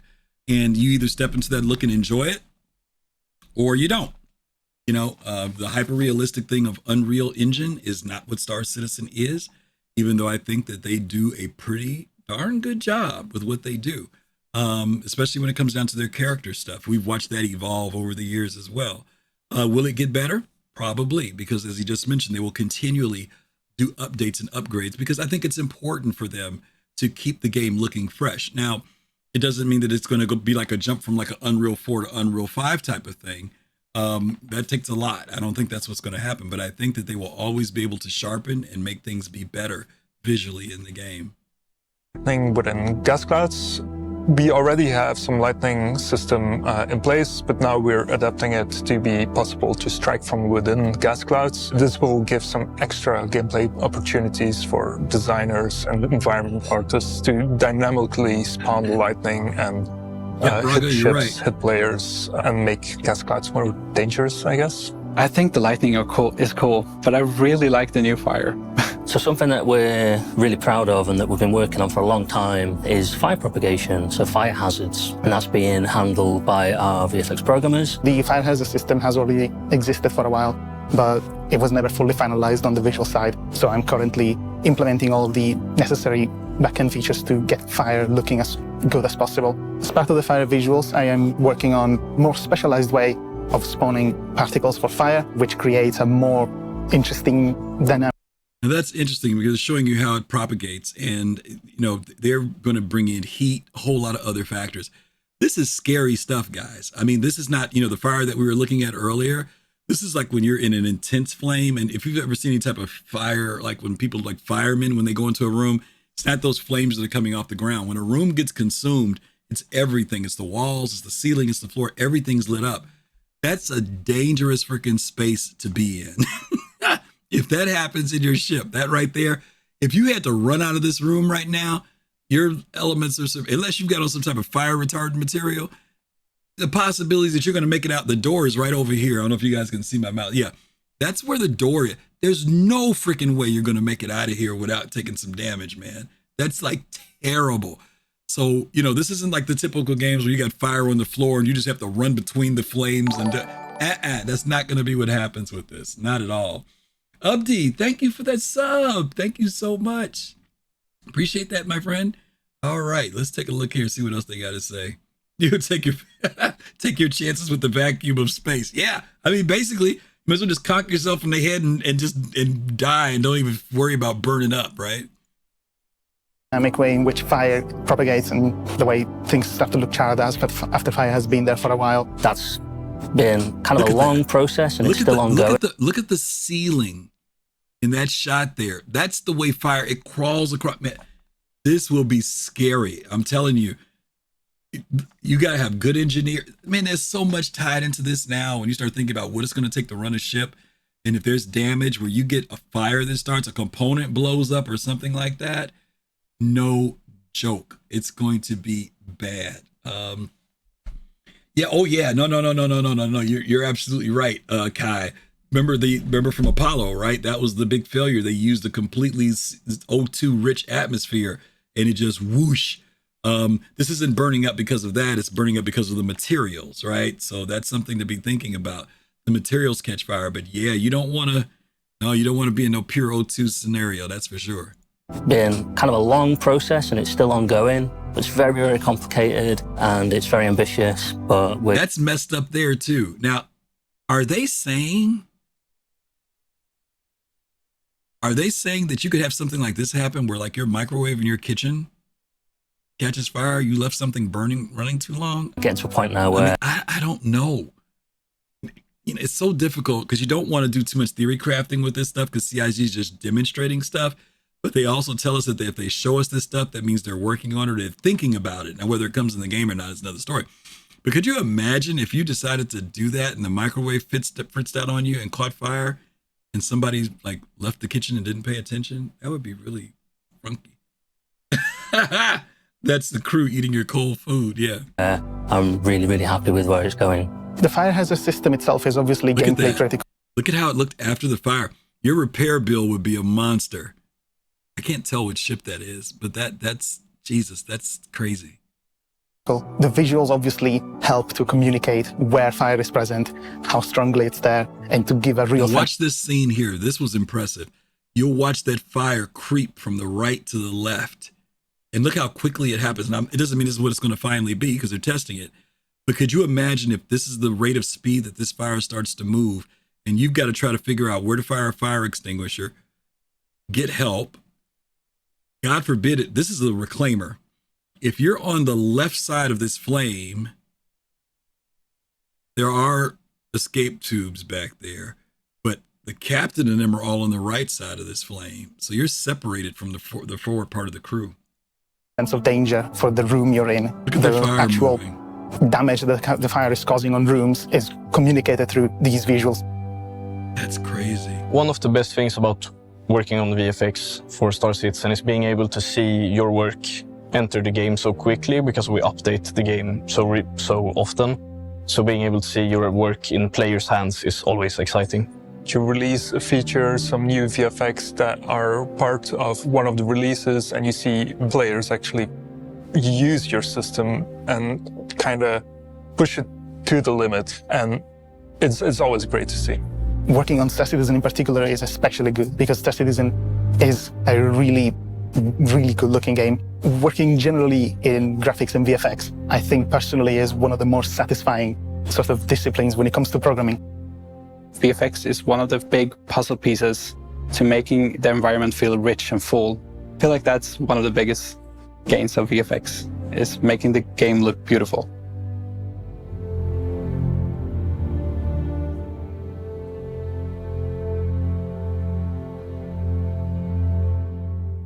I can't wait till that's in the game. I'm so excited for that fire to I know it sounds pretty crazy, but I am so excited to see that come into the game. You know, we're so used to destruction in the sense of combat, like, you know, being blown up and stuff. And I know I've talked about this before too. CIG has made it very clear that destruction is, yeah, it can happen, but it's going to take a lot for destruction to happen. But what you can get is damage, both externally, right, from combat, maybe even from atmosphere and stuff like that. But you can get internal damage, right? Think about what your repair bill is going to be like if you've had a fire take place on your ship. If your components now were damaged because of the fire, maybe they weren't destroyed because of an attack, but maybe fire has been the cause of that. And what happens when you put out the fire? How functional is your ship at that point? How much damage to structure has been done? And again, how much money do you have to pay to get it fixed? I mean, right now, you can pay a lot of money just for fuel and torpedoes, but that type of damage, you know, and you can kind of see how all this drives economy, having money, credits rather, to be able to do repairs. You know, there's just a lot that can come out of that. So anyway, I don't want to go into a big thing about ship damage, but thank you, CIG, that video piece there on VFX, very, very cool stuff. I think it's just really, really good combination of things that we need to be thinking about in relation to Star Citizen. Let's see, what's this other thing I've got? Oh, I want to show one other quick video before we do Thursday Therapy. We start that at about 1:45. We're going to do that. This is another video that I want to go back and watch. This came out a few weeks ago, a month ago, in fact. Some of you are familiar with the pilot. The pilot has been in Star Citizen for a while, been making great videos, known for making videos for the game. Last week, he did a video with our friend Space Tomato, and it's a great interview, interesting interview. It's a difficult interview because Tomato, obviously, and some of you may not know, the pilot got hired to work for CIG a little over a year ago. And when he got hired to work for CIG, he put out a video celebrating it, saying, hey, I got hired, but this is going to be my last video for a while because I can't produce content while I'm working at CIG. And so everybody wished him well. He went to go work there for a period of time, and evidently his time there, whatever it was he was hired to do, came to a conclusion. And so after that, he made a video called Outside Star Citizen, the pilot. This was put out about a month ago.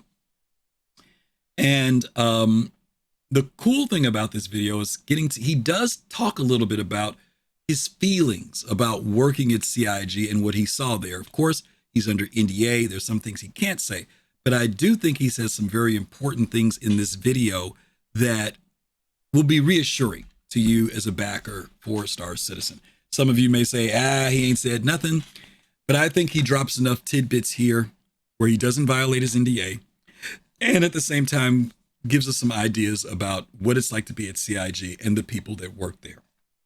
So let's take a look at this video. And by the way, make sure you check out the video that he did last week with Space Tomato. Great interview called, on Space Tomatoes, where he talks to folks in the community, and it's called, it says the pilot on it, so you'll see it. But let's watch this one from a month ago. Hi, I'm not Jared Huckabee. I no longer work for SIG, and this is Outside Star Citizen. I also don't have the money for a budget like the set they have, and I can't even find a place to mount my microphone stand because my desk has ridges, and it's awkward, so I kind of have to hold it like this. It's kind of awkward.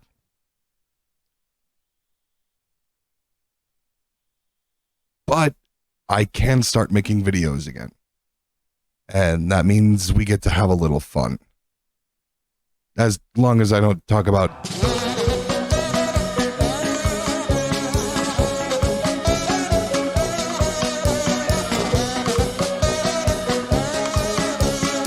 and there are a lot of them.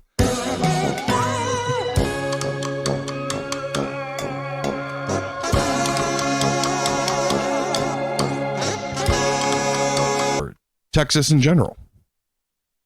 Yeah, but I mean, aside from all that, it's probably fine. So let's talk about what I can talk about. You have no idea how hard these people work for you.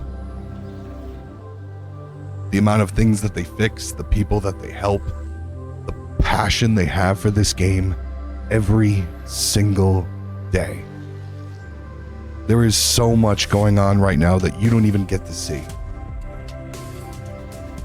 And unfortunately, I can't tell you what they're doing, and I can't tell you how they're doing it. And I don't like asking anyone to take anything on faith. So you don't have to believe me. If you are extremely passionate about Star Citizen, I am actively encouraging you to submit your resume. Go help get it done. Contribute to Spectrum. See for yourself how hard these people push themselves for you. Because they are just like you. They're passionate about Star Citizen too. Which leads me to my next thing. Y'all, game dev is hard. And I really feel like this should go without saying, but this is not a normal game. So it's even harder. You may rightfully get frustrated when you load into a new build of the game on the PTU and it doesn't quite work right. But brother, you don't know what a bad build is. 100 million things had to go right in order to get this to you, and there was blood, sweat, and tears to get there. Metaphorically, actually crying on the servers didn't go very well for me. It is hard work. And if you think it isn't, again, I highly encourage you to get involved. Try it for yourself. Because I didn't think it was this hard. And some of the ways I would run my mouth when I was just making videos or talking with other people about how devs could choose to fix their games. I sound like an asshole. It's not simple. That's not how game development works. I'm not saying I have to like it just because somebody worked hard on it, but I also didn't have to run my mouth like I knew better than the person who was making it. That said, things break, because that is how game development works. And you can help with that. Please use the issue council. If something is broken, go to the issue council, do a quick search to see if someone else has made the issue, and contribute to it. If you really want to help, make a ticket, be detailed in your steps, take a video of the problem happening if you can, and if you want to be real slick about it, you can open up the console and enter R display session info 1. That'll put this QR code thing here up in the corner. Adding this QR code to the evidence will help the devs track down specifically how and where you experienced that issue. And look, I get that some people feel like they shouldn't have to do this. They paid for a game and it should just work. And the good news is that you don't have to do any of this. But if you want to play and you want this issue to go away quicker, you can help with that. And also, you know, good things come to those who help the issue council. It's good karma. Wink. And good things come to those who wait. I did get a chance to make something for last year's Ship Showdown when everyone was talking about the PTV and the MSR. Just a tiny response to Jake's video the year before. And now I get to show it to you here. Enjoy. Now for a lesson. You may have heard these words before, but I'll teach you what they really mean. Go beyond! Plus!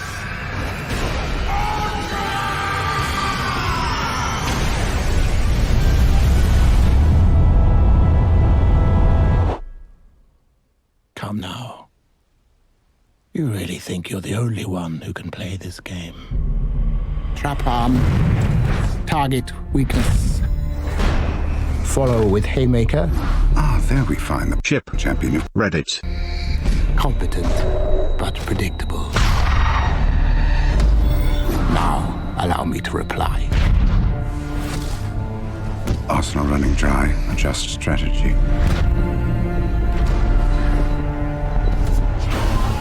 Wound taking its toll. As I feared. Injury makes defense untenable.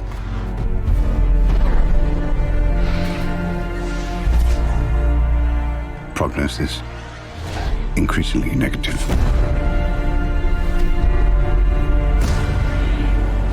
Let's not waste any more of one another's time.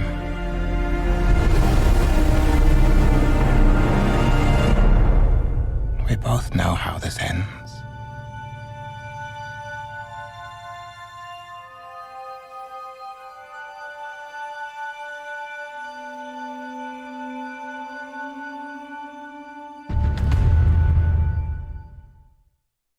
I still can't believe we lost. Just stop voting for the Carrick. Just stop.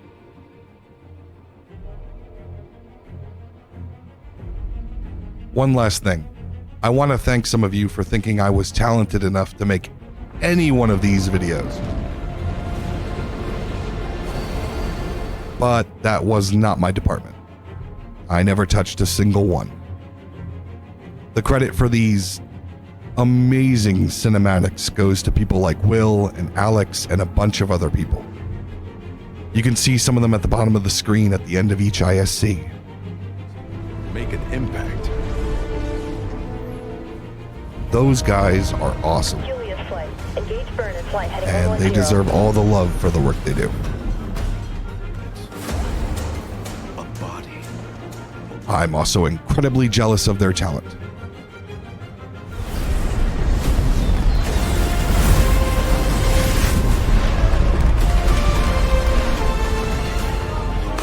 But now, I'm going to be honest with you. I'm just stalling for time. I've always wanted to go out to this song by Pedro Camacho. My name is Jonathan Reese. I am the pilot. New ship reviews coming soon. 07.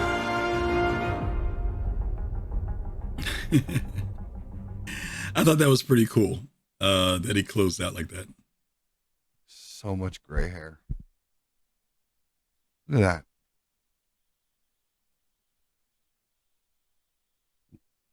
So much gray. Oh my God. What? Okay. Yeah, so that was the pilot. I think the thing that stood out for me, I don't know about you guys, was his statement about CIG, which I'm going to use this as my lead in for us to go to Thursday therapy. I'm going to do that. That's what I'm going to do. I'm going to use this as the lead in for Thursday therapy. This idea of him saying that, even he thought, as much as he's been involved with the game and does his own aspects of understanding of development, he had a certain attitude about CIG and the progress they were making and when things could be fixed and how they could be fixed. And then he said he got inside and found out that it is difficult, that it is hard, and that the people that are there are working very, very hard to make the game that we are all looking forward to. And I know that there are times when I've heard people give criticism, and I'm not saying that CIG does not deserve criticism. Please don't think that that's what I'm saying. I think that we do raise legitimate points of criticism to them. I think it keeps them on their toes. They listen. I think the problem is sometimes people feel like when we complain about something that they're not listening, that they're not hearing us because they're not responding in the way that we think that they should. But I've also tried to balance out when things don't happen, why don't they happen? Is there some reason? Now, some people may feel like there are nefarious reasons for why things don't happen in Star Citizen. In other words, they don't fix it because they're stretching out the development, or it's a way for them to continue to make money. The math for that does not make sense. It honestly doesn't make sense. And the reason why is because if the game is popular and doing well, that draws people in. When the game does not do well, and some of you saw this at 318, when the game doesn't do well, it can get to a point where it's so bad that people don't play the game anymore. Then they're not making money. There's no desire to back. There's no desire to, let's buy this ship if I can't log into the game. If every time I go in, I crash or I get 30 Ks. That does not promote it does not promote capitalism in any form, something that's broken. And so the reality is that if the game is running efficiently and running at its best, they will make more money, and more money comes in and says that there are more things that they can do, that they can go further with the game. So to me, it's almost a fallacy to say that they keep things in the game broken so that they can make money. I don't think that's a reality. Not by any means. It just doesn't make sense in the numbers. Now I can feel people may feel that way, because they're frustrated, and that I get it, but it's not a reality. It really isn't. Anybody who's into business and capitalism, money, they want to create a product that is received well and can continue. And I think that if you know anything about the history of this development, even though Chris has talked about 2 or 3 versions of Squadron 42, chapters 1, 2, and 3, and let's just say, like a Star Wars movie, it takes 2.5 to 3 years for each one of those games to release after the first one comes out. That's still a 7-year period, right? Almost 7-year period of game development. But CIG, and Kai said this earlier in the chat, that Star Citizen is intended to never stop developing. It's intended to continue on. It's continued to follow in the footsteps of games like World of Warcraft, for example, right? ESO, other games, EVE, that have been around for a long period of time, 10, 15, 20 years. That is what will bring in the revenue, a product that works well, that draws people in and keeps its player base continually going. So anyway, as I mentioned, this is Thursday Therapy. If there's something you want to come in and talk to me about Star Citizen, about the development, something you like, something you don't like, something you wish would change, something that you have a question about, something that we've shown today, with whether it was the visual effects part, salvaging, what we just watched with the pilot, you are more than welcome to come into the guest queue and talk to me. I'm just going to spend a couple minutes here because if you want to, click on that link that's on the page. It'll bring you to the Discord channel, and I will meet you there, and you can present your question or your thought or your idea to everyone who's watching. If you don't feel that you need therapy, if you don't feel like you have something to say, therapy doesn't have to be for you. It could be for other people out there. Maybe you've got something that you share that you think will be helpful to someone else who's watching. Then you can also come in and share with me as well. I am going to change my channel here, and I'm going to wait in the waiting room. And if anybody wants to come in, that's cool. I really do want to say thank you to those of you who came today and hung out with me each week. I've had a few more people pop in. Please feel free to pass the information on that I'm out here on Tuesdays and Thursdays. On Tuesdays, we do we've been doing a review of the 10 for Chairman episodes. And in those episodes, we've been talking about going from the very beginning and hearing Chris's vision as it's unfolded, talked about what we do have, what we don't have, what we haven't seen, what has never come up. Those will be the things that we'll be talking about. And on Thursdays, we'll do this where we review Star Citizen for the week. Alexa, stop. That was my alarm to make sure that I started on therapy. I know you're laughing at me, Kai. That was my alarm to make sure that I started a quarter to the hour. And then we also do this session where we talk about things that are going on in gaming community. And I've got my good friend Kai Zint here, who I am happy to talk to. I've been talking to him the last couple of days. And Kai, how are you, buddy? I'm fantastic. How are you? Good, man. I'm thank you for coming to Thursday Therapy. You don't have to get on the couch if you don't want to, but if you need to, feel free. Okay. Or if you want to share with other people who may need to be on the couch. Fair enough. So first I'd like to say, Alexa, buy $4,000 worth of Dragon's Milk beer. Thank God Alexa's in my ears and not on my speakers, because you would have ruined me. Oh, no. All right. Here's the thing that I mentioned to you yesterday, I think, when we were talking. Okay. So this maybe would be a little therapy for some other people. Okay. You know me. I have a view on Star Citizen that is, I'm not a fanboy. Mm-hmm. I am not a hater. Mm-hmm. There's aspects that I find intriguing. There's aspects that I'm super interested in.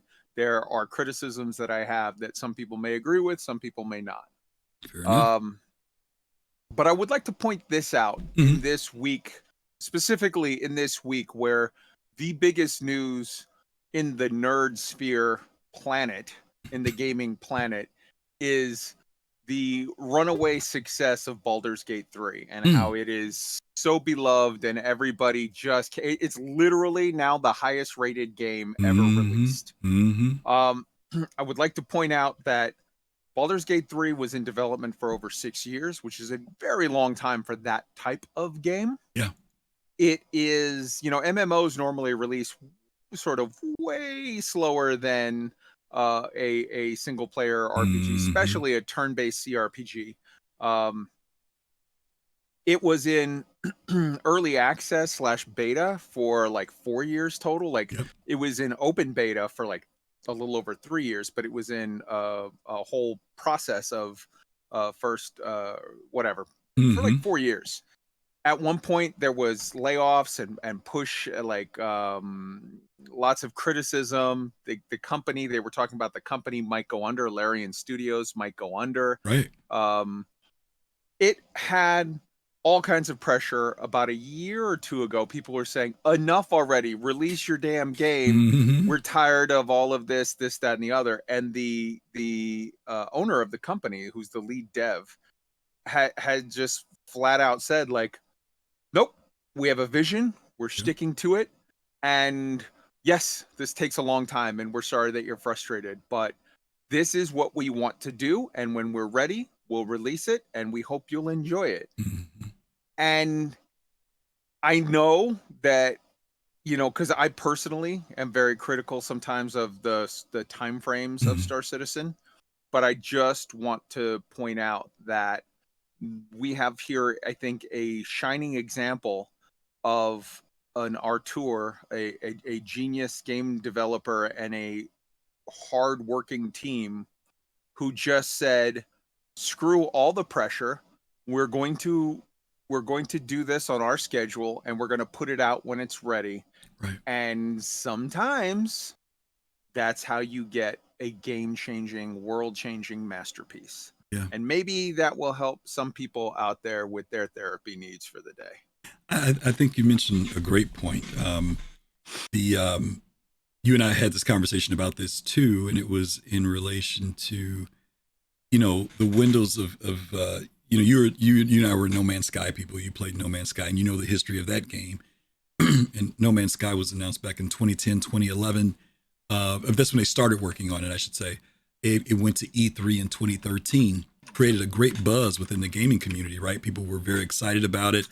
Sony ends up getting excited about it, gives them $50 million to help them progress their project. 2016 comes around, it launches, and unfortunately the launch was horrible. Much of what they had said that they wanted to do was not in the game. Players were looking for it. It didn't deliver.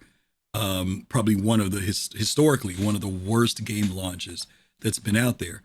So 7 years later, 2023, they have finally made that game to the place of you can see that vision now on the screen. It's playable. They've been able to deliver much of the content that they've said that they wanted to deliver.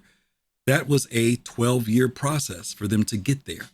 And it's tough because the gaming industry has taken on the idea of churning out games and setting up an expectation that when we announce a game, you should not have to wait more than 2 to 3 years.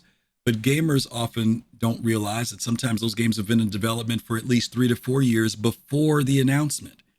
So what turns into being an average time frame of anywhere from 5 to 7 years for a AAA game, for many people, they think it's a 2 to 3 year window.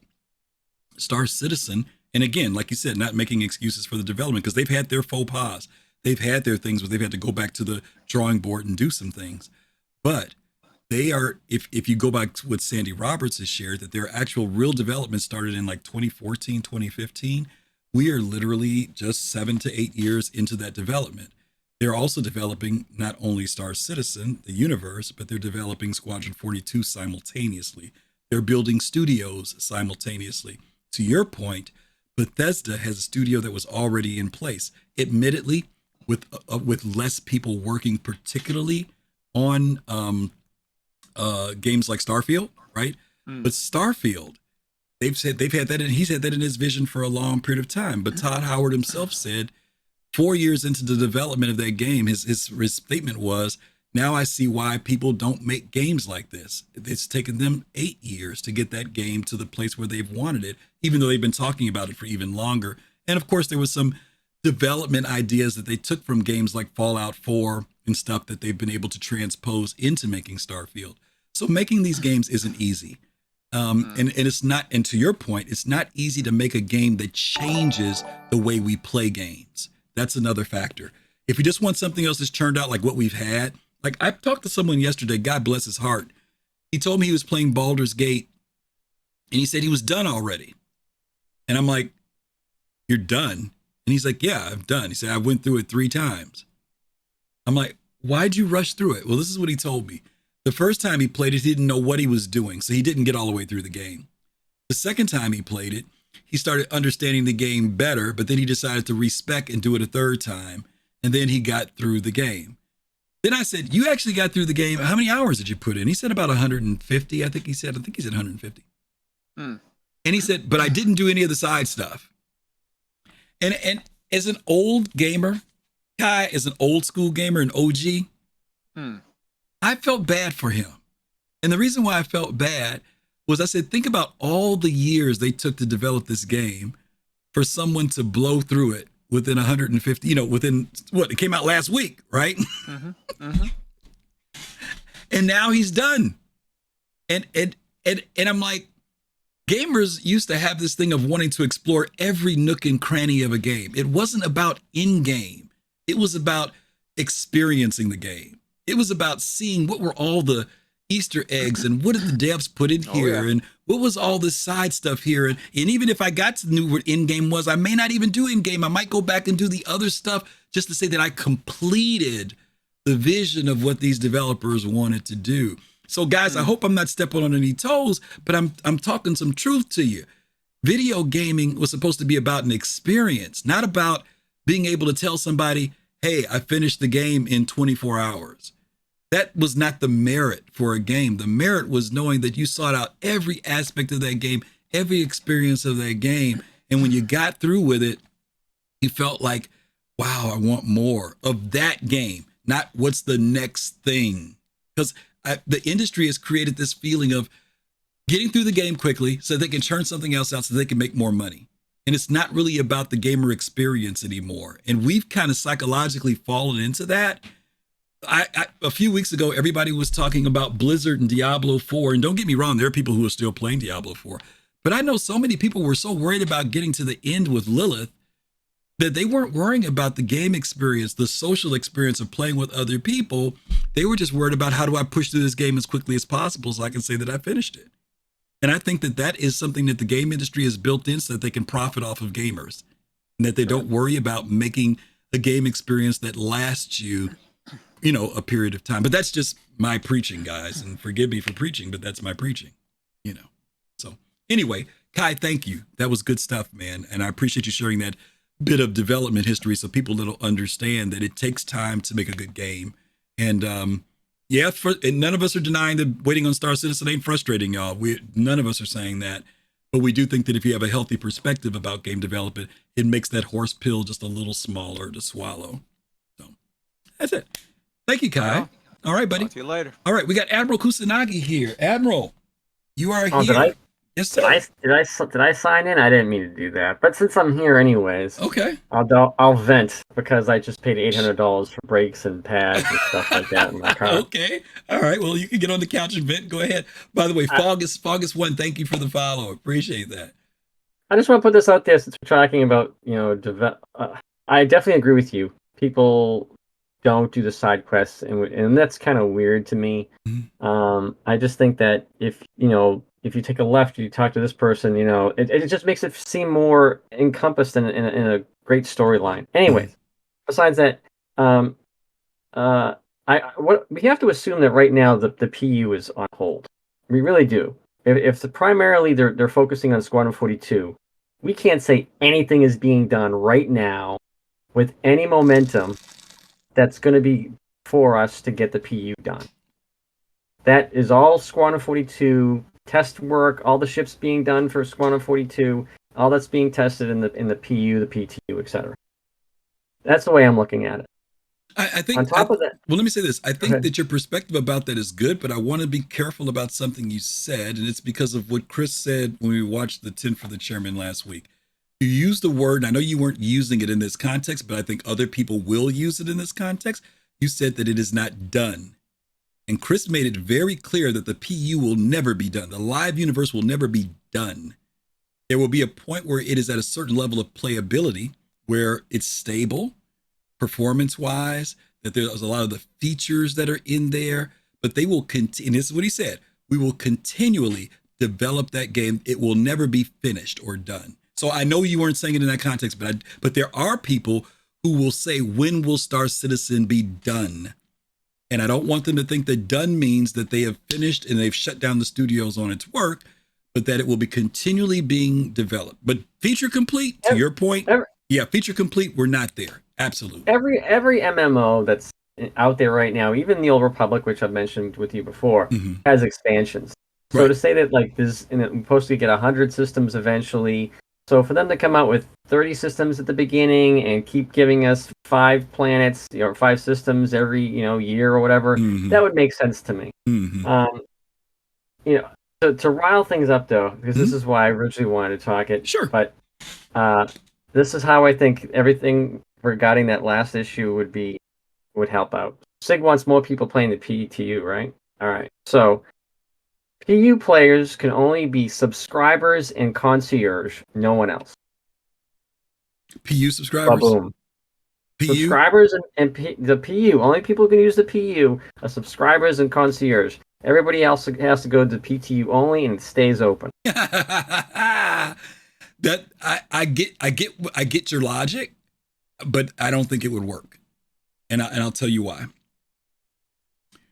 There are some people, even though CIG has made it very clear for the most part that backing Star Citizen, the benefit of backing it is okay. Most people hear the backing of Star Citizen I get to play the game. But the reality is that you're backing Star Citizen to test the game.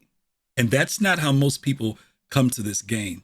Most people come to the game because they've watched a content creator or they've seen a trailer or something like that, and it's working, it's running pretty well.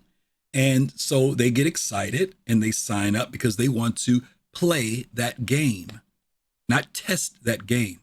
if you force people into the testing environment, which is often buggy, inconsistent, changes all the time, you will not be able to maintain their interest. And you see that in the way the numbers are now. When CIG produced their numbers, when they made this big restructuring of the PTU, what you saw was that the first week or two, the demand was high and people were in there playing the game. Once they saw whatever the new cool thing was, the flavor of the month, and once they got in and the bugs overwhelmed them, they stopped playing the game. CIG is trying to get people who will consistently come in and go beyond 2 weeks, 3 weeks, 4 weeks of play, but will keep coming in 2, 3 weeks in, 4 weeks in. But because they don't, everybody comes in one big wave now, everybody basically plays it for those first week or two, and then the numbers drop off from a high number of people having activity to dropping down to maybe 10% of the community playing the game. And so therefore, when they need to find out stuff 8 weeks later to see how things are, when they've added hot patches, hot fixes, all that stuff comes into the game 6 weeks later, people aren't in for that.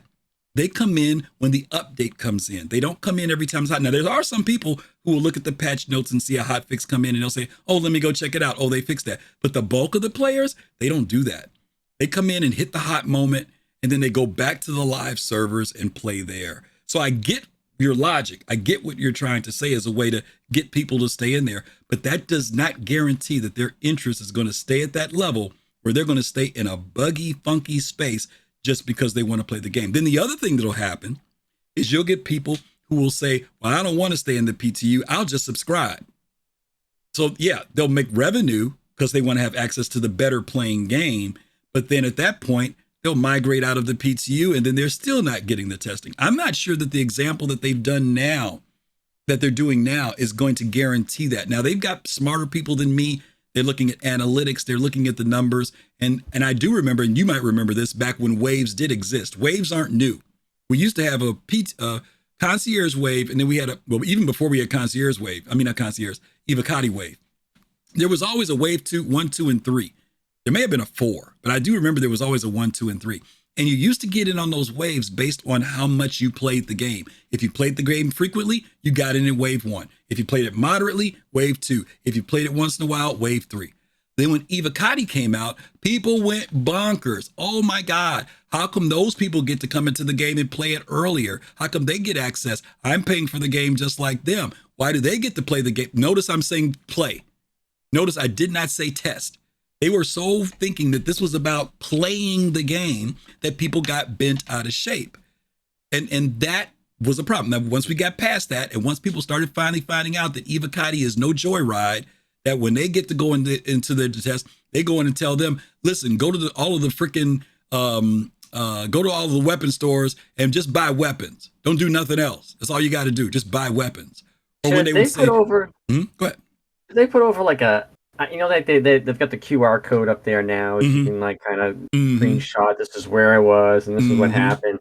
Should they put like something even more like test environment, like a border around says test, something that just takes their like, because I'm trying to take the game aspect out of the PTU. I want to put like, like if I write like a statement of work for a contract, I'll put it's a draft all over it. Right. Complete. Yeah, right? I get what you're saying. The problem here, and I believe me, I get the rationale of where you're trying to go to get people to be in the test universe. The problem is that most of the people in this game are not in it to test it. It's just like doing tickets, right? How many people see a bug and actually take the time to write a ticket for it? How many people even less go in and just spend their time verifying tickets? Like they don't come in to play the game. They just go to see, let me go check out these tickets and see how many bugs are still there so I can help CIG make this game get out faster. How many people do that? What percentage do you think of people do that? And then I don't think I've ever done that. I've done tickets before back when I used to do that. Yeah. But it would be nice if there was like a incentive or something. Opened up the PTU. If the PTU opened up and that was like, hey, a way to get into it. This is kind of like what we're looking for right now. Like these are these are the tickets. Can you just click on double check this? That'd be kind of cool, nice for them to like people would know to do that. I agree, Admiral. You are 100% right. I agree. It would be cool. The problem is that's not where the head of the gamers are. That's what I want you to understand. The gamers. I'm trying to get them away from that. Yeah, I see what you're saying. They ain't trying to test. they're not trying to, not at that level. I mean, listen, I've heard people say, I got into this game. I didn't get into this game to test it. I came here. They should go get some QA people. If I'm going to test this game, I should get paid. That's the type of stuff that people say that are backers. They should get away from the free-to-play version, and they should play sub so they can get into the PU. Because you know what? If you play the Old Republic right now, you can do free-to-play, but you only get like $100,000 in your bank account, or maybe it's $1 million. People get like billions of dollars in this crap. It is annoying as shit if you don't use the language. Yeah. If you don't sub in a game that's like 10, 15 years old like that. I hear I'm just saying, you want the PU, you should pay for it. Listen, your heart is in the right place, but your head is in a different place. And I'm telling you, I get what you're saying because you're passionate. And don't get me wrong, I'm not saying that the backers aren't passionate. They're passionate about the game playing, but they're not necessarily passionate about testing it. And there's a bit of irony here, right? If most of us did do more testing, I'm talking about spend the time to verify a ticket, or even when we stumble across that one particular bug and write a ticket, that is the work that will make the game get out faster. Now, some people feel it's a waste of time, but the reality of it is that the more of us, and we've seen this, when we bark about something as a community, CIG responds to it much faster when we bark as a community. And if the community dictated and said, here's some real issues in the game more in the formal way, I ain't talking about getting on the forums and barking about stuff, y'all. I'm talking about taking the few minutes to go and cut the video, do the screenshot, post the thing into the tickets. Then I think that we would also be helping much more to get the game that we want in our hands. But it's a tough thing because gamers don't come to test games. Early access and beta have put our minds in a certain place when it comes to games. And the idea of doing that level of testing, like the video, I was watching the video not too long about Q&A that CIG did. And I was watching, again, the video that Pilot did about QA. In order to do a QA, he says that you have to be that kind of person who is detail oriented, that you really, that's your thing. You know what I mean? Like you get into looking for funky stuff.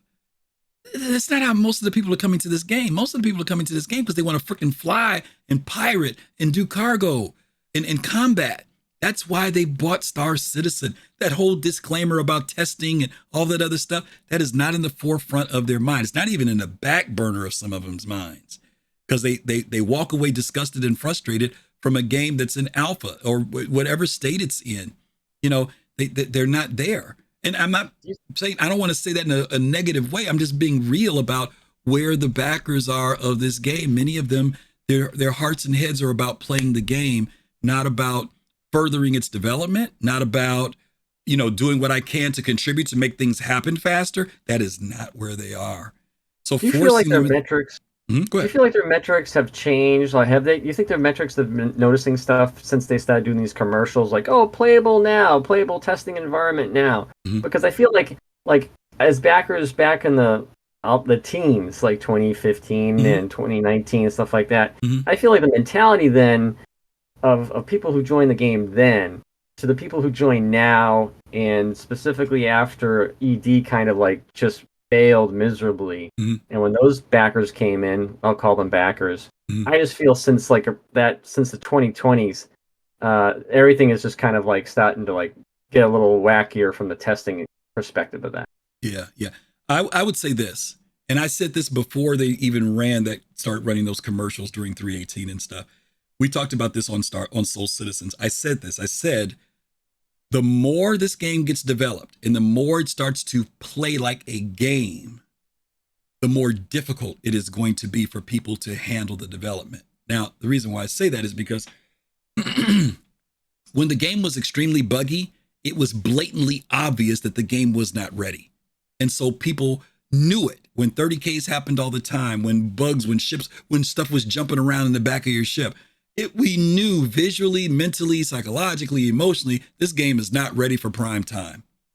But the more the game gets playable, the more that people can watch a streamer play for 4 hours and not see any glitches, the more that the trailers are more polished, the more that people talk about, I had a great game experience. I was in the servers for 4 hours today, 5 hours today, didn't have any problems. The problem then is that when stuff does come up, that people they really lose it. They really, it's like that idea of it being alpha and still like features are still at like tier 0 and tier 1. It's not resonating anymore because the game feels like it's okay. And the reality of it is that it is not left alpha. It's still a freaking alpha. And just because that particular game mechanic is running better doesn't mean that the game is ready, but it feels ready. It feels ready, but it's not. It really isn't. And so there's so much more. I think one of the things we saw in Pilot's video, he said that there's so much more to this game that you guys haven't seen. And a lot of times we get used to watching ISC and SCL and we think that's where they are currently. That's where they're at right now. And he was like, that y'all seeing the tip of the iceberg. You haven't even seen all the stuff that these guys are working on. And it's difficult to remember that because what we go by is what we have in our hands. And I think you've heard me say this before. If CIG has shown us in the midst of their statement about being transparent and showing us and letting us be a part of the development process, if they have shown us 40% of this game, I'd be surprised. 50%, I'd really be surprised. But I think that they've shown us enough that lets us get an idea of where they're going. But I don't think we're looking at 80% of Star Citizen. There's no freaking way I believe that. Now, I'm talking about in the sense of what they're working on, what they have on their boards, what they've got, in the computers that's ready to go. There's no freaking way. If just because we've seen Pyro, do we think that that's all they've done? No, I think they're way past Pyro when it comes to other systems that they started on other stuff. They showed us Terra, they showed us concept art 10 years ago. And it would be foolish to think that that's all that they have in the game. But they've shown us what we need to see for right now to give us an idea of where they're going. And that's all they really do have to show us. There's no contract that says you have to show us 85% of what you're working on. What they did say is that we're going to give you insight to where the development is and what we're doing. And I think that they deliver in that area. Now, obviously, people want to see more, but that's their prerogative, that, how much they decide to show us. There are so many people, like, I know you're getting short on time here.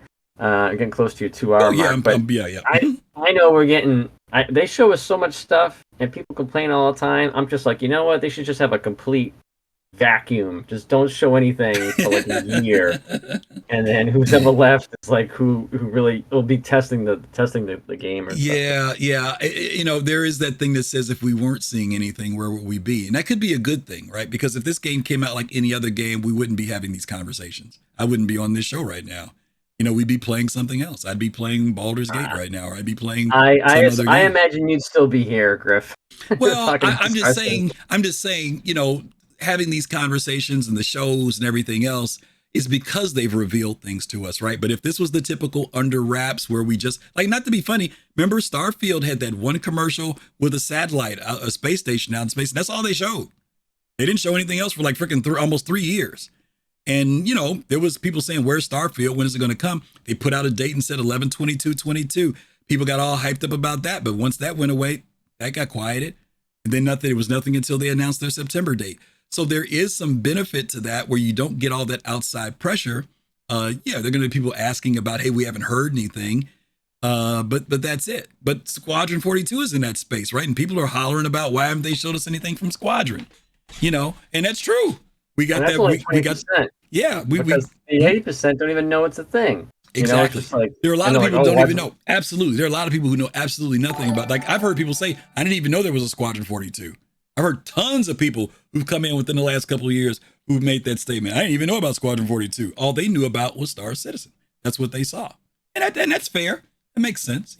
Dantian, thank you. 83. Thank you so much for that follow. Thank you. Well, thanks for your time, Griff. You got 40 seconds. Yep. And I just want to compliment you on that great T-shirt you have there. You recognize that, huh? Don't say anything about it. Who in chat knows what this is? Admiral knows what it is. Does anybody know?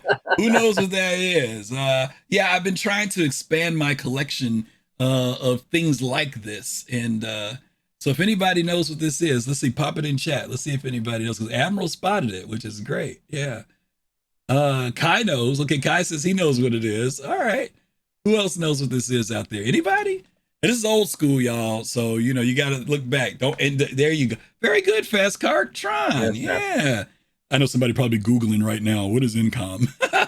Very good. All right, Admiral. Thank you, buddy. Appreciate you stopping in. All right, man. All right. So, those are two great comments from both Kai and Admiral. Thank both of you guys for dropping in and sharing with the community because, it's stuff to talk about. Thursday therapy was good this week. I needed that therapy too. I needed to talk about some stuff as well. Anyway, I want to say thank you to everybody who is here today. Thank you guys for coming. Those of you who followed, really appreciate you guys coming by. And I don't know how you found out about me, if somebody told you about me, or if you just never have said anything, but thank you guys for those follows. I truly, truly, truly appreciate it. For those of you who are part of our Soul Citizens family, appreciate you guys as well. Let me see who is on that we can rate. You know what? I know sometimes Unique is out here in the daytime, but I'm not sure if he is on right now. Pardon me for the music in the background. That's not me. That's because I am on Twitch and I'm scanning pages here. And Twitch now has this thing where they automatically like start playing sound when you go to their freaking pages. I don't know why they did that. Let's see. He's on break. How is he on break? I was going to send you guys over to HC Vertigo. Let's see. Why don't we check out...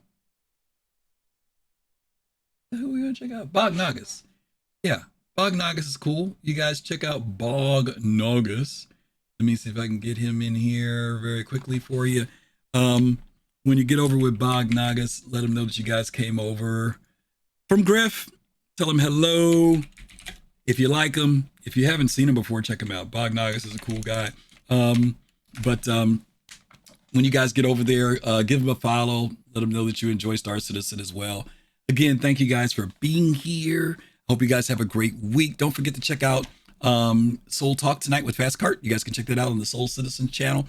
They'll be on talking tonight about this week's latest, especially the most updated version of Inside Star Citizen and other good stuff. So, as always, I want to tell you guys, take care of yourselves, stay safe, peace, love, and soul. Have a great weekend. Hey, oh, who's that? Twitch Wetsu, thank you for the last minute follow. Appreciate that. You guys take care of yourselves. All right, see you soon.